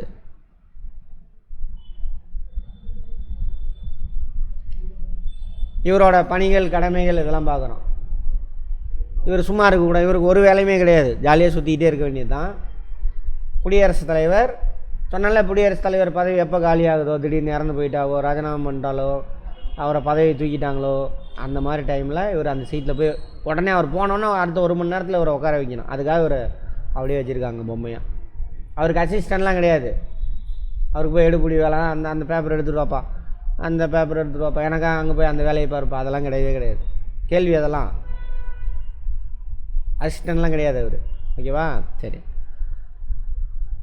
அப்போ மற்ற நாளை வச்சுக்கிட்டு எதுக்கு சும்மா சம்பளம் கொடுத்துக்கிட்டு? அதனால் தாத்தா உனக்கு போர் அடிச்சதுன்னா என்ன பண்ணு, பார்லிமெண்ட் இருக்கு இல்லையா, பார்லிமெண்ட் அதோட மேலவைக்கு போ. உனக்கு போர் அடித்தா மேலவைக்கு, ஒரு அவை அப்படின்னா அதுக்கு தலைவர் இருக்கணும். நம்ம தானே கூட்டுறவு சங்கத்துக்கு எப்படி தலைவர் இருக்காங்க, அது மாதிரி அவைக்கு தலைவர் இருக்கும். அப்போ மேலவையினுடைய தலைவர் எப்பயுமே அந்த அவைக்கு தலைவரை யாராக போடுவாங்கன்னா, அந்த அவையில் உறுப்பினராக இருக்கிறவனு தான் போடணும். இவர் அந்த அவையில் உறுப்பினரே கிடையாது. அதனால் இவருக்கு பேர் பதவி வழி தலைவர் கேட்பாங்க. சரியா? பதவி வழி தலைவர். எங்கே பதவி வழி தலைவர்? துணை குடியரசுத் தலைவர், நாடாளுமன்றத்தின் மேலவையின் பதவி வழி தலைவர். அதுமாதிரி கீழவைக்கு தலைவர், அவங்க உறுப்பினர்லேருந்து ஒருத்தரை தேர்ந்தெடுப்பாங்க. கீழவை தலைவருக்கு பதவி பேர் என்ன? சபாநாயகர், ஸ்பீக்கர், எல்லாம் ரிவிஷன் ஆயிரும். படித்தவங்கெல்லாம் ரிவிஷன் ஆயிரும். ரைட். அடுத்தது அவ்வளோதாங்க. ராஜினாமா கடிதம். இவரை பதவியிலேருந்து தூக்குறதுக்கு யாருக்கு சார் பவர்னா, மேலவை இருக்குல்ல, அங்கே ஒரு தீர்மானம் போட்டாங்கன்னா போதும். அந்த அவை தானே அவர் தலைவராக இருக்கார். ஸோ ஒரு தீர்மானம் போட்டாங்கன்னா மேலவையில், பாராளுமன்றத்தின் மேலவையில் பதவியிலேருந்து தூக்கிடுவாங்க. ரைட். வேகமாக தான் போகிறேன், வேறு வழி இல்லை, டைம்.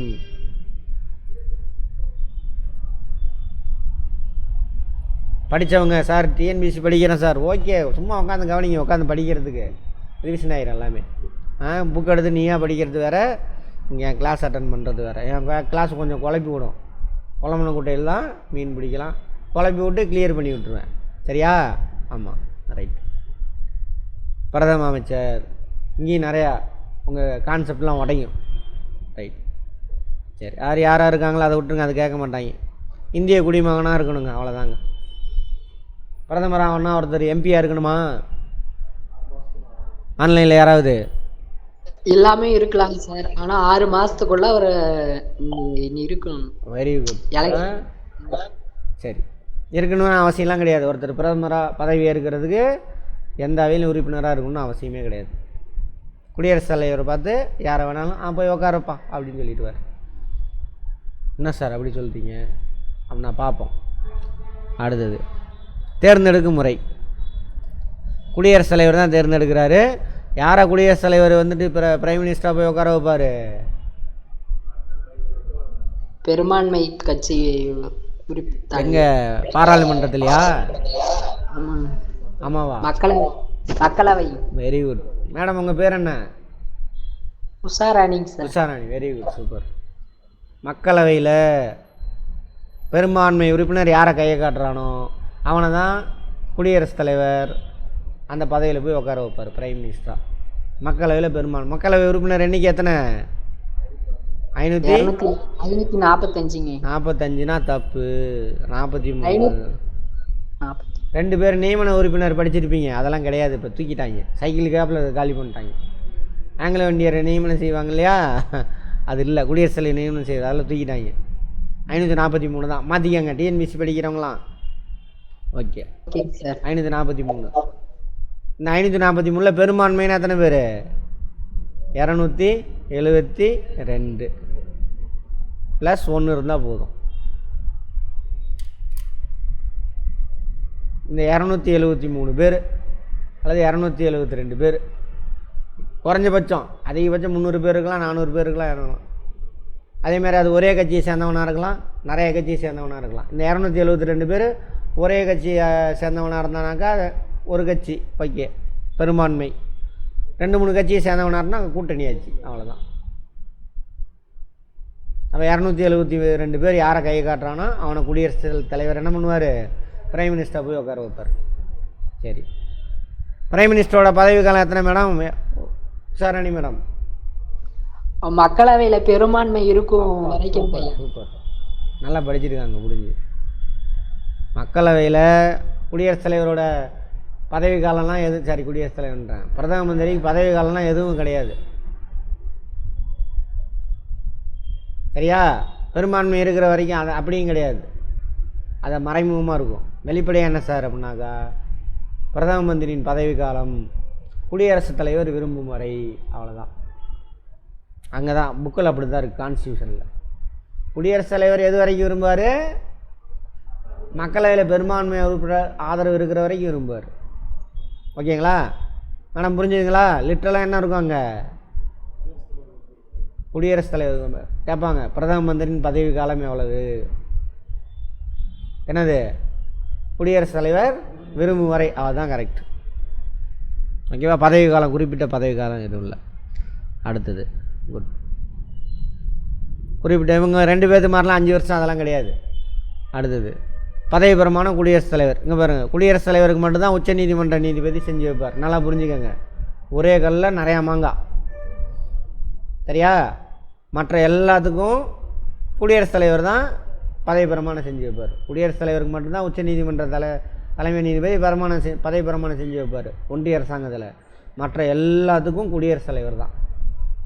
ஒரு சிலருக்கு குடியரசுத் தலைவர் இல்லாமல் வேறு யார்ட்டையாவது கொடுத்துக்குள்ள நீ பதவி பிரமாணம் என் சார்பில் செஞ்சிடறாம்பாங்க. அது எதுன்னு பார்த்துடலாம். Right, okay. அப்போது பிரதம மந்திரி முக்கியமான ஆள், அப்புறம் அமைச்சரவை முக்கியமான ஆளுங்க, அவங்களுக்கெல்லாம் குடியரசுத் தலைவர் மட்டும்தான் பதவி பிரமாணம் செஞ்சு வைப்பார். அடுத்து பணி அதிகாரம், இங்கே தான் முக்கியமான. இவர் தலைமையில் தான் என்ன இருக்கும்? அமைச்சரவை இருக்கும். சரியா? இவர் தலைமையிலான அமைச்சரவை தான். அங்கே படிக்காதீங்க, நான் சொல்கிறது மட்டும் காதல் கேட்டுக்குது. இவர் தலைமையிலான அமைச்சரவை தான் என்ன பண்ணும்? குடியரசுத் தலைவருக்கு அறிவுரையும் ஆலோசனையும் வழங்கும். அமைச்சரவைக்கும் குடியரசுத் தலைவருக்கும் இணைப்பு பாலமாக இவர் தான் இருப்பார். யார்? பிரதம மந்திரி. அதேமாதிரி யாரெல்லாம் அமைச்சராகணும் அப்படின்னு குடியரசுத் தலைவர் ரெக்கமெண்ட் பண்ணுறவர் யார்? பிரதம மந்திரி. கொஞ்ச நாளாக நடந்ததெல்லாம் பார்த்தீங்கன்னா தெரியும். போய் இவரை மினிஸ்டர் ஆக்கியான்னு கேட்பாங்க நம்ம சிஎம். கவர்னர் முடியாதும்பார். சுப்ரீம் கோர்ட்டு தலையில் கொட்டு வைக்கும். அது அவன் தான் முடிவு பண்ணு. யார்? சிஎம் தான் முடிவு பண்ணு. நீ யார் அதை முடிவு பண்ணுறதுக்கு? பார்த்தீங்களா?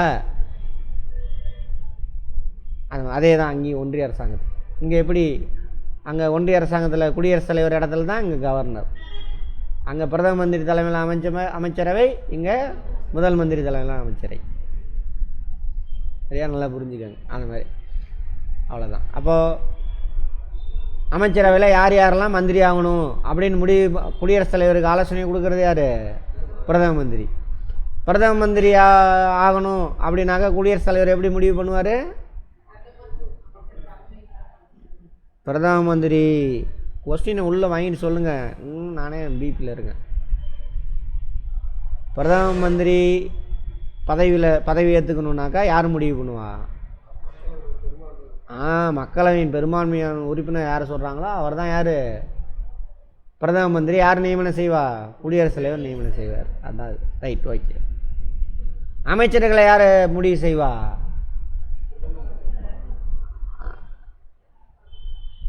பிரதமருங்க. குடியரசுத் தலைவர் தான் முடிவு பண்ணுவார். பட் யாருடைய அறிவுரை ஏற்று முடிவு பண்ணுவார்? பிரதமரின் பிரதம மந்திரி. ரைட். அடுத்தது அவ்வளோதாங்க. வேறு என்ன? இவர் மக்களவையில் நம்பிக்கையெல்லாம் பதவி எப்படிலாம் காலியாகும்? மக்களவை கீழவை இருக்கு இல்லையா, அங்கே நம்பிக்கையில்லா தீர்மானம் எதிர்க்கட்சி தலைவர் கொண்டு வருவார். கேட்பாங்க பார்த்துக்கோங்க. கீழவையில் மக்களவையில் எதிர்க்கட்சி தலைவர் நம்பிக்கையில்லா தீர்மானம் பிரதம மந்திரி மேலே கொண்டு வருவார். அது வெற்றி பெற்றுச்சு அப்படின்னாக்கா பிரதமர் பதவி காலியாயிரும். அடுத்தது அவரை ராஜினாமா பண்ணலாம். மக்களவையின் பதவி காலம் முடிவடைந்தால், மக்களவை 5 வருஷம் ஆயிடுச்சு, எலெக்ஷன் வந்து முடிவடைஞ்சிருச்சு, புதுசாக எலெக்ஷன் நடக்கும். அந்த புதுசாக எலெக்ஷன் நடந்து புது எம்பிஸ் வர வரைக்கும் இவர் இருப்பார். அப்புறம் திரும்ப புது எம்பிஸ்லாம் வராங்கல்ல, அதில் பெரும்பான்மை உறுப்பினர் யாரை கை காட்டுறாங்களோ அவன் தான் பிரைம் மினிஸ்டர். அது இந்த அளவே இருக்கலாம். அப்போது இந்தியாவில் ஒருத்தர் எத்தனை முறை பிரதம மந்திரியாக பதவியில் இருக்கலாம்? எத்தனை முறை வேணாலும் இருக்கலாம். எத்தனை முறை குடியரசுத் தலைவராக பதவியில் இருக்கலாம்? எத்தனை முறை வேணாலும் இருக்கு. அமெரிக்காவில் அப்படி கிடையாது. அமெரிக்கா கதையே வேறு, என்டையர்லி டிஃப்ரெண்ட். ஆமாம், வெரி குட். அவ்வளோதாங்க. அடுத்து போகலாமா? வேகமாக முடிச்சாகணும், வேறு வழி இல்லை. அடுத்து மத்திய அமைச்சரவை. இவருக்கு என்னென்னலாம் தகுதி அதை அப்படியே போட்டுக்கோங்க. இல்லை அதுக்கு மேலெலாம் வேண்டாம், விட்டுருங்க. அதேமாரி அமைச்சரவனுடைய பதவி காலம் எவ்வளவு? குடியரசுத் தலைவர் விரும்பும் வரை. குடியரசுத் தலைவர் எது வரைக்கும் விரும்புவார்? பிரதம மந்திரி விரும்பும் வரைக்கும் விரும்புவார். பிரதம மந்திரி நினச்சார்னா அவனை தூக்கும் பாவம் வேண்டாம்னா தூக்கிடுவார். அதேமாதிரி பிரதம மந்திரி பதவி காலி ஆயிடுச்சுன்னு வச்சுக்கோ, அமைச்சரோட எல்லா பதவியும் காலி ஆயிரும். அவ்வளோதான். கதையாக புரிஞ்சுக்கங்க, புரியலாம் கேளுங்க. அவ்வளோ. அடுத்தது உச்ச நீதிமன்ற நீதிபதிகள் இந்திய குடிமகனாக இருக்கணுங்க. இதில் மெயினாக எத்தனை வயசு வரைக்கும் இருக்கலாம் அப்படின்னு கேட்பாங்க. உச்ச நீதிமன்றம் இந்திய குடிமகனாக இருக்கணும். பதவி அந்த தகுதி உச்ச நீதிமன்ற நீதிபதியாக இருக்கிறதுக்கு தகுதி 5 ஆண்டு இந்தியாவில் இருக்கக்கூடிய ஏதோ ஒரு உயர் நீதிமன்றத்தில் பணியாற்றியிருக்கணும். 5 ஆண்டு ஏதோ ஒன்றுலையே 2-3 நீதிமன்றத்தில் சேர்த்தோ, அல்லது உயர் நீதிமன்றத்தில் வக்கீலாக 10 ஆண்டு பணியாற்றி இருக்கணும். வக்கீலாக ப்ராக்டிஸ் பண்ணியிருக்கணும். அவ்வளோதான், இதான் தகுதி. அடுத்தது உச்ச நீதிமன்ற எல்லாம் பார்த்துட்டோம்ல. எல்லாத்தையும் நியமனம் செய்கிறது யார்? குடியரசுத் தலைவர் தான். ஒன்றிய அரசாங்கத்தில் நியமனம் செய்வர் குடியரசுத் தலைவர். ஓகேவா? அவங்களுக்கு அறிவுரை கொடுப்பாங்க. இது தேவையில்லைன்னு நினைக்கிறேன். உச்ச நீதிமன்ற தலைமை நீதிபதி அவங்க தலைமையில் ஒரு 2-3 பேர் இருப்பானுங்க. மற்ற நீதிபதிகளில் இவங்கெல்லாம் சேர்ந்து கொலீஜியம்னு சொல்லுவாங்க. யாரெல்லாம் உச்ச நீதிமன்றத்தில் நீதிபதி ஆகலான்னு சொல்லிட்டு இந்தியா முழுவதும் லிஸ்ட் எடுத்து இவங்களை நீதிபதியை அப்பாயின்மெண்ட் பண்ணுங்கன்னு குடியரசுத் தலைவருக்கு அறிவுரை வழங்குவாங்க. யார்? அந்த உச்ச நீதிமன்ற தேர்வுக்குழு, கொலீஜியம் அப்படிம்பாங்க. அந்த லிஸ்ட்லேருந்து ஒருத்தர் தான் குடியரசுத் தலைவர் நியமனம் செய்வார். சரி, கேட்பாங்க அங்கே லிட்ரலாக பேப்பரில் உச்ச நீதிமன்ற நீதிபதிகள் நியமனம் செய்வது யாருன்னு கேட்பாங்க. யார்? குடியரசுத் தலைவர். அவ்வளோதான், அதுக்கு மேலே எதுவும் கிடையாது. பட் நீங்கள் தெரிஞ்சுக்கணும், இவர் தான் உச்ச நீதிமன்ற நீதிபதியாக வரணும்னு சொல்லிட்டு குடியரசுத் தலைவர் தாமாக முடிவெடுக்க முடியுமா?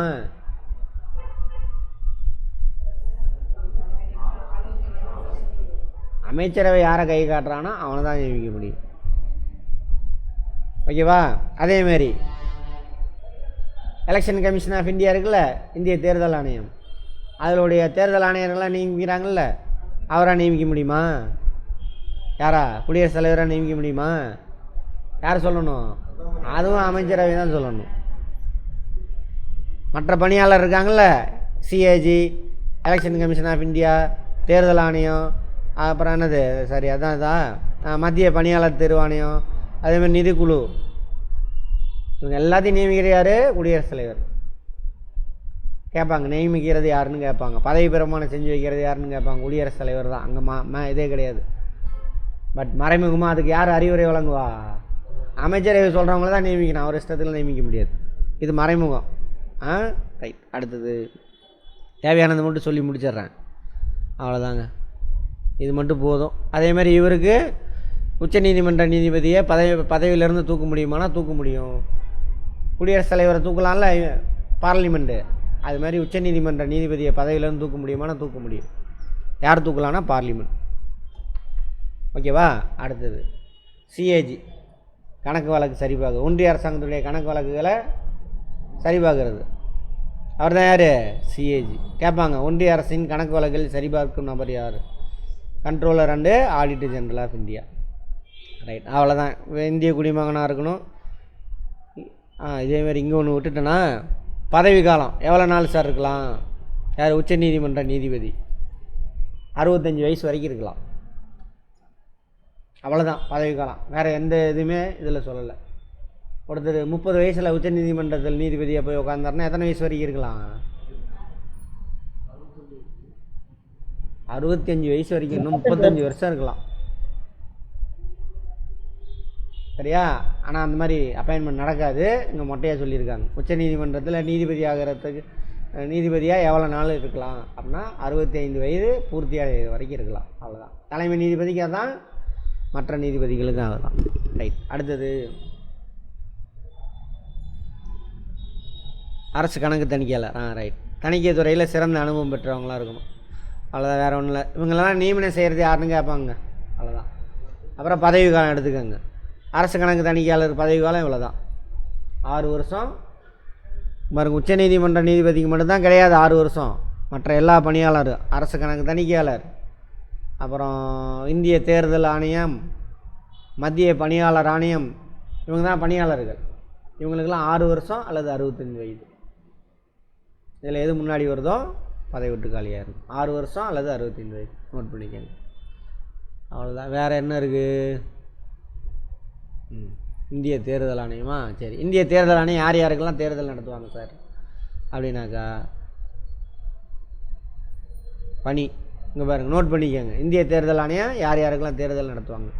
குடியரசுத் தலைவர் தேர்தல், துணை குடியரசுத் தலைவர் தேர்தல், MP, Rajya Sabha MP, Lok Sabha MP, மாநிலத்தில் மேலவை உறுப்பினர்கள், கீழவை உறுப்பினர்கள், இவங்களுக்கெல்லாம் தேர்தல் நடத்துவாங்க.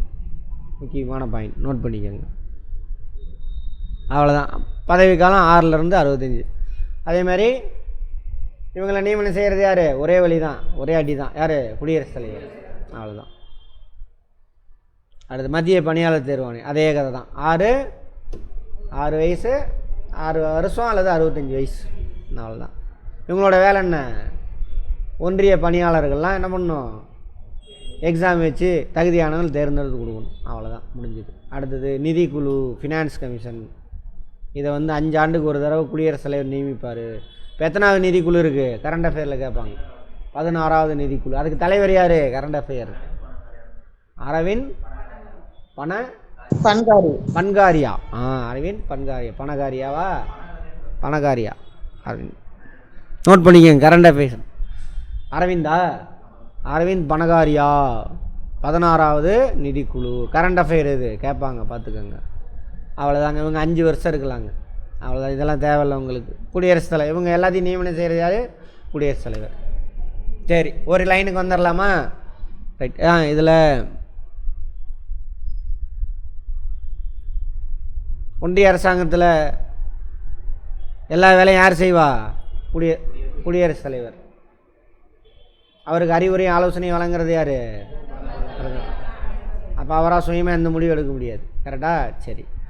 ஒன்றிய அரசாங்கத்தின் தலைவர் யார்? பிரதம மந்திரி. சரியா? இந்தியாவின் தலைவர் யார்? சரியா? நாட்டோட தலைவர்னா குடியரசுத் தலைவர். அரசாங்கத்தின் தலைவர்னா யார்? பிரதம மந்திரி. ரைட். அவ்வளோதான்.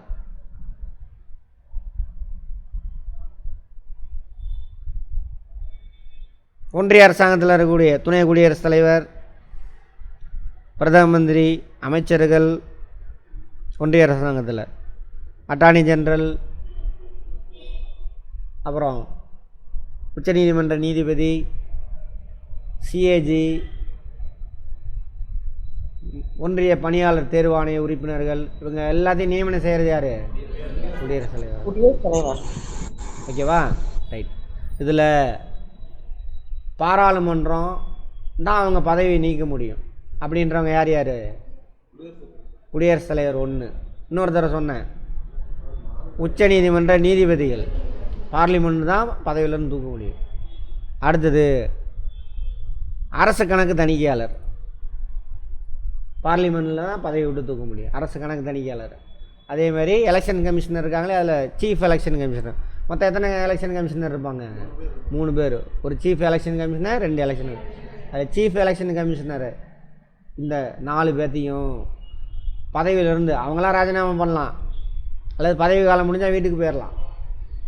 பதவியிலேருந்து தூக்க முடியுமா சார் அப்படின்னா தூக்க முடியும். யாரால் மட்டும்தான் முடியும்? பார்லிமெண்டால் மட்டும்தான். ஓகேவா? ரைட், அவ்வளோதாங்க. இதோட யார் முடிஞ்சிச்சு? குடியரசுத் தலைவர், சாரி, ஒன்றிய அரசாங்கத்தில் முடிஞ்சு. அது மாதிரி மாநில அரசாங்கம் பார்த்துடலாமா? வேகமாக சொல்லிடுறேன், சுருக்கமாக வச்சுக்கோங்க. அவ்வளோதான். அங்கே குடியரசுத் தலைவர் இடத்துல யார்? இங்கே ஆளுநர். அதே மாதிரி டம்மி பீஸ். ஆனால் அவருக்கு எலெக்ஷன் உண்டு, இவருக்கு எலெக்ஷன் கிடையாது. குடியரசுத் தலைவர் பார்த்து நியமிப்பார். ஆளுநரை நியமிப்பவர் யார்? குடியரசுத் தலைவர். அப்புறம் மற்றவங்களாம் ஆளுநர் நியமிச்சுக்குவார். ஆனால் உயர் நீதிமன்ற நீதிபதிகளை மட்டும் குடியரசுத் தலைவரே நியமிப்பார். மற்ற எல்லாத்தையும் மாநில அரசாங்கத்தில் எல்லாத்தையும் நியமனம் செய்கிறது யார்? ஆளுநர் தான். மாநில அரசாங்கத்தில் யார் யார் இருக்காங்க சார்? அங்கே அமைச்சரவை இருக்கா? அதேமாரி இங்கே யார் கிடையாதுன்னா துணை ஆளுநர் அப்படிலாம் யாரும் கிடையாது. ஏன்னா அங்கே குடியரசுத் தலைவர் இறந்துட்டாக்கா எலெக்ஷன் வச்சு வரதுக்கு டைம் ஆகும். அதனால தான் துணை குடியரசுத் தலைவர் போஸ்ட் வச்சுருக்காங்க. இங்கே ஆளுநர் யார்? நியமன உறுப்பினர் தானே. குடியரசுத் தலைவர் யாரை வேணாலும் உடனே அப்பாயின்மெண்ட் பண்ணிக்கலாம். அதனால தான் இவர் இறந்தாலும் சரி ராஜினாமாக்கு நோ ப்ராப்ளம். அதனால் துணை ஆளுநர்ன்ற போஸ்ட்டு கிடையாது இங்கே. அதை இதையும் கம்பேர் பண்ணி சொல்லிடுறேன், புரிஞ்சுக்கங்க கதையா. அடுத்தது, அங்கே குடியரசுத் தலைவருக்கு அறிவுரை ஆலோசனை வழங்குறதுக்காக யார் இருக்கா? பிரதம மந்திரி தலைமையிலான அமைச்சர். பேரை மட்டும் மாற்றிக்க வேண்டியதான். இங்கே முதல் மந்திரி தலைமையிலான அமைச்சரவை. அங்கே அவங்களுக்கு என்னென்னலாம் பார்த்தோமோ அது அப்படியே இங்கே டிட்டோ வச்சுக்கோங்க. அது மாதிரி மாநில அரசாங்கத்தில் எல்லா வேலையும் யார் தான் பார்க்கணும்? ஆளுநர். அவர் பேரில் தான் எல்லாமே நடக்கும். அதுக்குன்னு அவரால் முடிவு எடுக்க முடியாது. யார் சொல்கிறது தான் கேட்கணும். ஓகேவா? கதையை புரிஞ்சுக்கோங்க. அந்த புரிஞ்சது அதோடு சேர்ந்து அவ்வளோதாங்க. அப்படியே அங்கேயே அப்படி அதே மாதிரி மந்திரிகளை யார் நியமனம் செய்வா? ஆளுநர் தான் நியமனம் செய்வார். பட் யார் சொல்கிற அறிவுரை ஏற்று? முதலமைச்சரோட அறிவுரை ஏற்று நியமனம் செய்வார். அதுமாதிரி உச்ச நீதிமன்ற நீதிபதிகளை மட்டும் குடியரசுத் தலைவரே தான் நியமிப்பார். ஓகேவா? மாநில அரசாங்கம்னு ஆளுநர் அப்படின்னு போட்டக்கூடாது. ரைட். அடுத்தது அதேமாதிரி அங்கே அட்டார்னி ஜெனரல்னு ஒருத்தர் இருந்தார்ல, வக்கீல். அது மாதிரி இங்கே ஒரு வக்கீல் இருப்பார். அவருக்கு பேர் அட்வொகேட் ஜெனரல். கேட்பாங்க மாநில அரசாங்கத்தின் என்னது லீகல் அட்வைசர், தமிழ்லன்னு சொல்லலாம் லீகல் அட்வைசர், சட்ட ஆலோசகர். சட்ட ஆலோசகர் பெயர் என்னன்னு கேட்பாங்க. Advocate general. ஓகேவா? இங்கே ஒருத்தர் மிஸ் ஆகிறாரு, அங்கே இருந்தவர் தணிக்கையாளர் இங்கே இருக்க மாட்டாங்க. அப்போ மாநில அரசுடைய தணிக்கை இப்போ யார் சார் செய்கிறது? சிஏஜியே செஞ்சிருவார். யார் செஞ்சிருவாங்க? சிஏஜியே செஞ்சிருவார். சிஏஜியோட வேலை ஒன்றிய அரசாங்கத்துடைய கணக்கை சரி பார்க்கணும், மாநில அரசாங்கத்துடைய கணக்கை சரி பார்க்கணும். அவங்களுடைய நிறுவனங்கள் முதலீடு பண்ணி ஆரம்பிச்சிருக்காங்கல்ல, டிஎன்எஸ்டிசி, அங்கே ரயில்வே, போஸ்ட் ஆஃபீஸு, அவங்களுடைய கணக்கு வழக்கெல்லாம் சரி பார்ப்பாங்க. ஓகேவா? அவரே பார்த்துருவார் எல்லாத்தையும். யார்? சிஏஜியே பார்த்துருங்க. மாநிலத்தில் யாரும் கிடையாது. அப்புறம் மாநில தேர்தல் ஆணையம், அதை நியமனம் செய்கிறது ஆளுநர் தான்.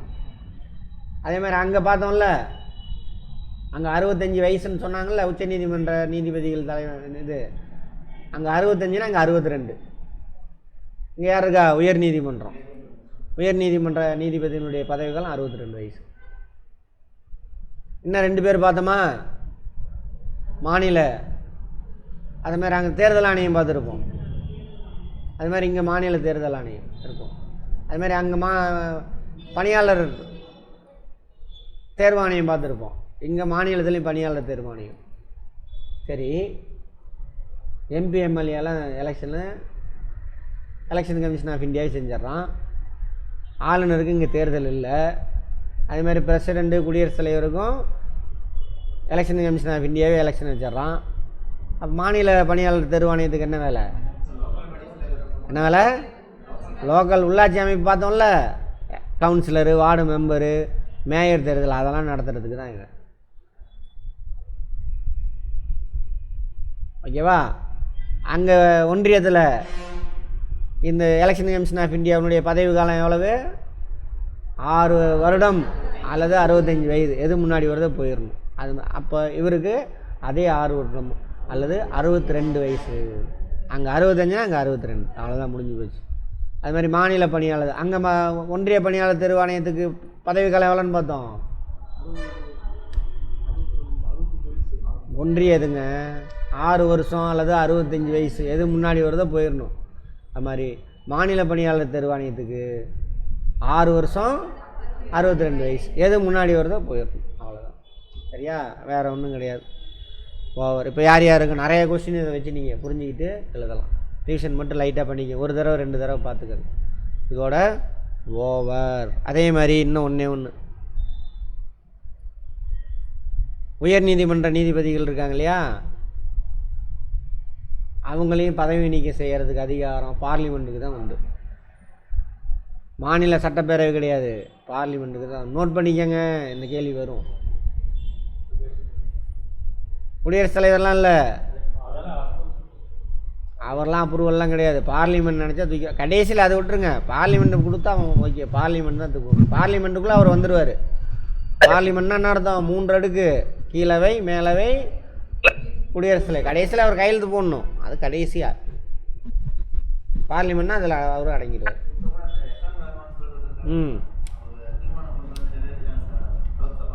லோக்சபாவில் போட்டாங்களா, அது பாருங்கள், கரண்ட் அஃபேரில் வரும். அப்புறம் ராஜ்யசபாவுக்கு போவோம், அங்கேயும் தீர்மானம் போட்டால் முடிஞ்சு போச்சு. அதுக்கு ஒரு ப்ராசஸ்லாம் இருக்குது, அந்தளவுக்கு வேண்டாம் நமக்கு. உங்களுக்கு கேட்க மாட்டான், மேலோட்டமாக தான் கேட்பான், அதெல்லாம் நான் விட்டுட்டேன். ஓகேவா?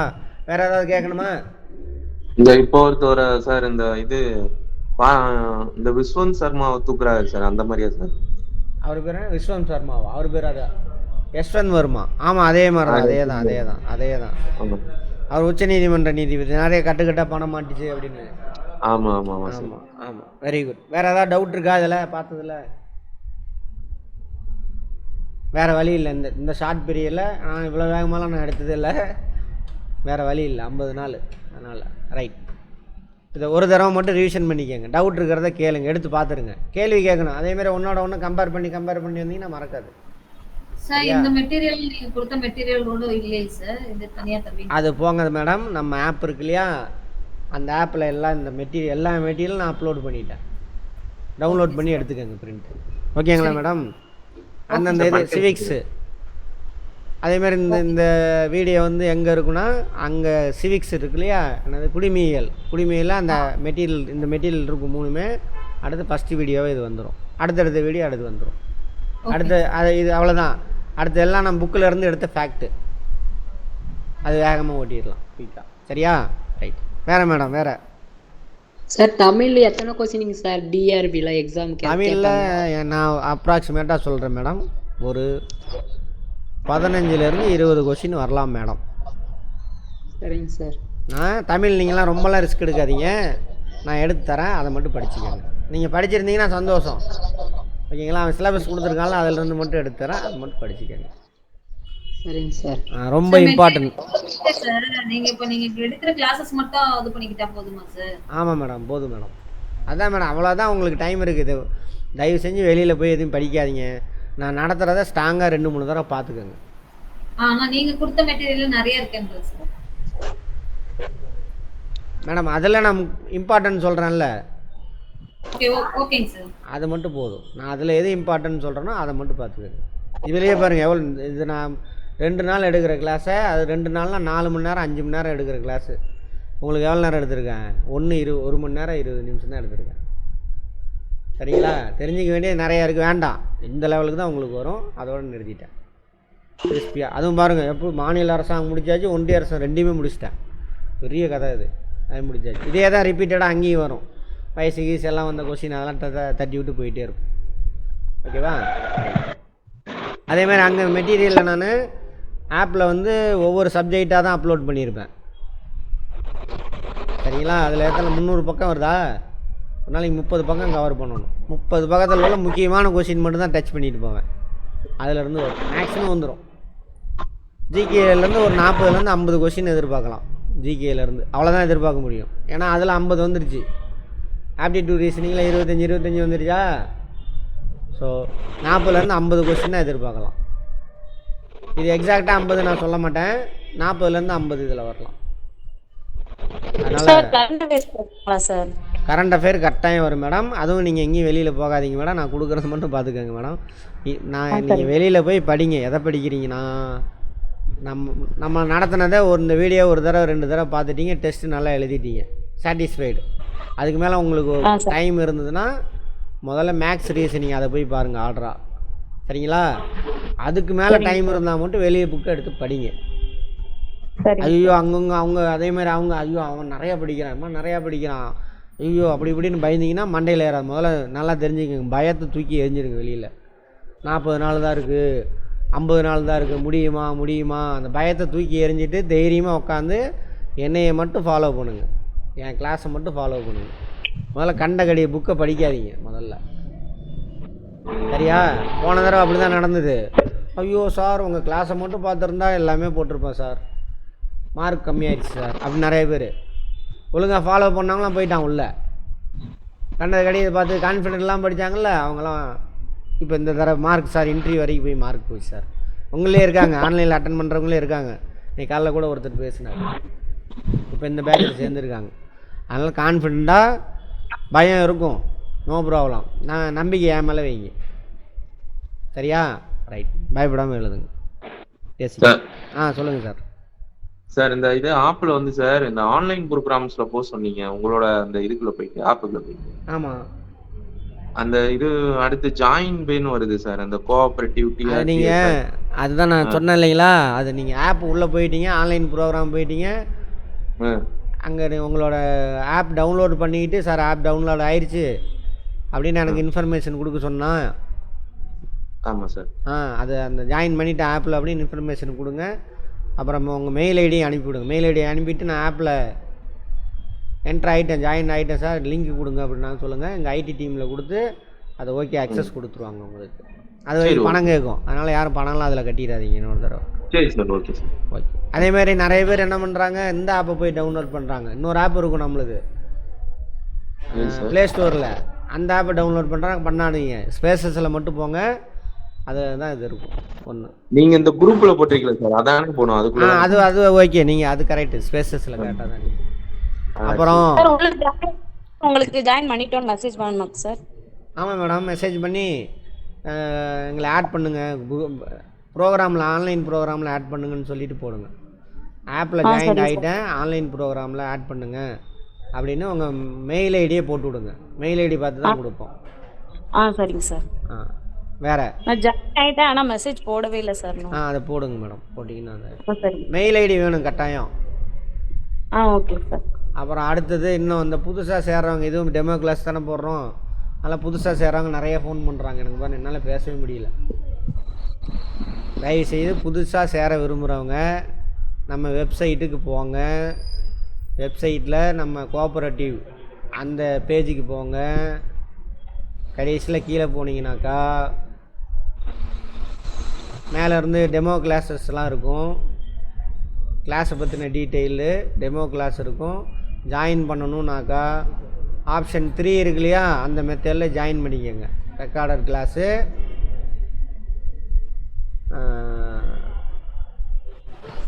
அப்புறம் டெஸ்ட்டு சீரியஸு, மெட்டீரியல், அதில் போயிட்டு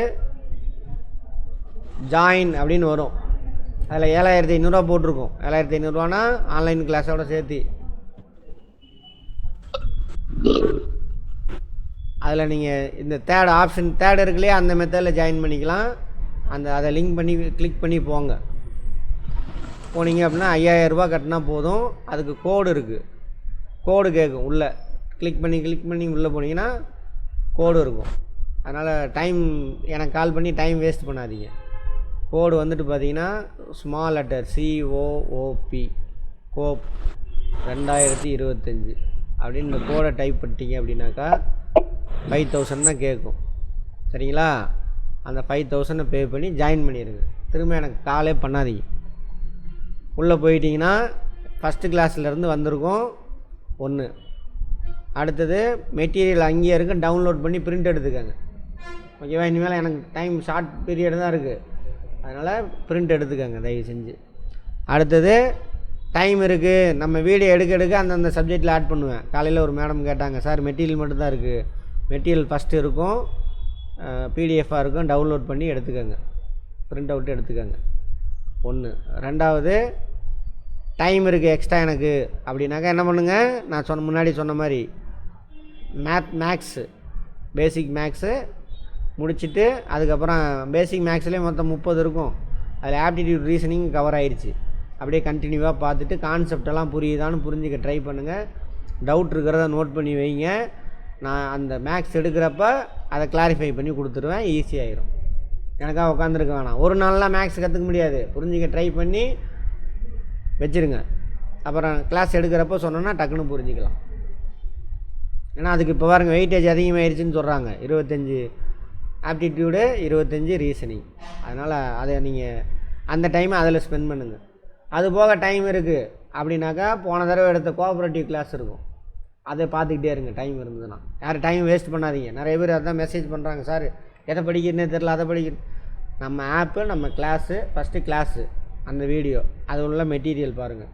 டெஸ்ட்டு கேட்டிங்க, டெஸ்ட்டு வந்து திங்கள் செவ்வாயிலேருந்து டெஸ்ட்டு ரெகுலராக எல்லா வீடியோவுக்கும் டெஸ்ட்டு வந்துடும். இப்போ நடத்துகிற வீடியோவுக்கு அது எழுதுங்க. அன்றைக்கி நடத்துகிற வீடியோ அடுத்த நாள் டெஸ்ட்டு வந்துடும். இந்த வீடியோ ஒரு தடவை 2 தடவை ரிவிஷன் பண்ணிவிட்டு டெஸ்ட் எழுதிடுங்க. எக்ஸ்ட்ரா டைம் இருந்தால் இப்போ நான் சொல்கிற வேலையை ஆப்டிடியூட் ரீசனிங்கு மேக்ஸு மெயினாக பேசிக் மேக்ஸ் 10 வீடியோ 15 வீடியோ இருக்கும், அதை பார்த்துட்டே இருங்க. அதுக்கு மேலே டைம் இருந்தால் பழைய கோஆப்ரேட்டிவ் கிளாஸ் எடுத்துருப்பான்ல அந்த வீடியோவை போய் பாருங்கள். அதுமாதிரி அக்கௌண்ட்ஸு, சயின்ஸ் படித்தவங்க அக்கௌண்ட்ஸ் தெரியாது, சுத்தமாக அக்கௌண்ட்ஸ் தெரியாது, அவங்களாம் போயிட்டு அல்லது அக்கௌண்ட்ஸ் மறந்துட்டேன் சார், அங்கே அக்கௌண்ட்ஸு வீடியோஸ் இருக்கும். அக்கௌண்ட்ஸ் வீடியோ எத்தனை போட்டிருக்கோமா அதை ஆர்டராக பார்த்துருப்பாங்க. நடுவில் போய் பார்த்தீங்கன்னா புரியாது. புரிஞ்சிக்க ட்ரை பண்ணுங்கள் தயவு செஞ்சு. டைம் இருந்தால் 8 தான் போட்டிருக்கேன், இந்த தடவை அவ்வளோதான் இருக்கும். புரிஞ்சிக்க ட்ரை பண்ணுங்கள். இப்போ நான் எடுக்கும்பொழுது புரிஞ்சிடும். ஃபஸ்ட்டு என் கிளாஸை எடுத்தோன்னே அக்கௌண்ட்ஸ் மேக்ஸ்லாம் வந்து அட்டன் பண்ணிங்கன்னா புரியாது. அந்த வீடியோலாம் ஆல்ரெடி பார்த்துட்டு புரிஞ்சிக்க ட்ரை பண்ணுங்கள், ஓகேவா? அப்போ கிளாஸ் அட்டன் பண்ணும்போது ஈஸியாகிடும். அந்த வேலையை பண்ணுங்கள். டைம் இருந்தால், டைம் இல்லைன்னா அதை விட்டுருங்க, பார்த்துக்கலாம். சொல்லுங்கள் மேடம். சார் டெஸ்ட் எதில் போய்ங்க சார் அட்டன் பண்ணணும்? டெஸ்ட்டும் அடுத்தது அப்படியே அந்த ஆப்லேயே வந்துடும், நீங்கள் வரிசையாக வரும். சரிங்களா? பிடிஎஃப் தான் மேடம் வரும், பிடிஎஃபாக வரும். பிடிஎஃப் டவுன்லோட் பண்ணி எழுதிக்கோங்க. அந்தந்த வீடியோவுக்கு கீழே பிடிஎஃப் வந்துடும். சரிங்களா? சரிங்க சார். அதை டவுன்லோட் பண்ணி எழுதிக்கோங்க, நான் மெசேஜ் போட்டுருவேன், அவ்வளோதான். வேறு அந்த டவுட்லாம் இப்போ வேண்டாம். இது கோஆப்ரேட்டிவ் செஷனு, டைம் இல்லை அவங்களுக்கு. ரைட், ஓகேவா? வேறு ஏதாவது கேட்கணுமா மேடம்? வேறு என்ன ஏதாவது கேட்டுக்கிறாங்களே சார்? கோஆப்ரேட்டிவ் மட்டும் கொஞ்சம் முன்னாடியே முடிச்சிருங்க சார், ஜிகே கூட பின்னாடி நடத்துவீங்க. வரேன் மேடம். அதுதான், ஒன்றும் கிடையாது. இது கொஞ்சம் டெமோவுக்காக மட்டும்தான் இதை எடுத்துக்கிட்டு இருக்கேன். சரிங்க. ஞாயிற்றுக்கிழமை வரைக்கும் தான், ஞாயிற்றுக்கிழமை கூட இல்லை, வெள்ளிக்கிழமை, இன்னும் 2-3 நாளைக்கு எடுப்பேன், அவ்வளோதான் ஜிகே. சரிங்க சார். அதுக்கப்புறம் எல்லாமே கோஆப்ரேட்டிவ், அக்கௌண்ட்ஸு, சரிங்களா, பேங்கிங், இது முடிச்சுட்டு தான் மற்றதுக்கே போவேன். அதனால் பயப்படுவேன். சரிங்க சார். Okay madam. சார் வணக்கம் சார். வணக்கம், சொல்லுங்கள் சார். சார் இப்போ கிளாஸ் ஜாயின் பண்ணேன். எங்க அந்த ஆப் எப்படி சார் டவுன்லோட் பண்றது? அது வரும் சார். ஆப்பை பற்றி நான் உங்களுக்கு மெசேஜ் அதில் போடுவேன், வெயிட் பண்ணுங்கள். அதுமாதிரி இன்றைக்கி ஜாயின் பண்ணவங்களாம் ஆப்பில் ஜாயின் பண்ணியிருக்க மாட்டீங்க, அதை பற்றி உங்களுக்கு மெசேஜ் வந்து நம்ம குரூப்பில் வரும், பயப்பட வேண்டாம். சரிங்க சார். சார் நம்மளுக்கு ஏதாவது டெலிகிராம் குரூப் என்ன இருக்கா சார்? தரேன் சார், அதான் சார் அதில் போடுறேன் சார். ஓகே சார், வாட்ஸ்அப்பில் ஜாயின் பண்ணிருக்கேன். சரிங்க சார். வேறு ஏதாவது? அவ்வளோதான், கான்ஃபிடெண்ட்டாக படிங்க. டவுட் இருக்கிறது அப்பப்போ பயம் வந்துச்சுன்னா முதல்ல என்கிட்ட மெசேஜ் போடுங்க. ஃபோன் பண்ணாதீங்க, மெசேஜ் போடுங்க, நான் மெசேஜ் அனுப்பி விட்றேன். வாய்ஸ் மெசேஜ் போடுங்க, டைப் பண்ணணுன்னு கூட அவசியம் இல்லை. நான் கேட்டுட்டு உங்களுக்கு பண்ணுறேன், அவ்வளோதான். ரைட், பார்க்கலாமா?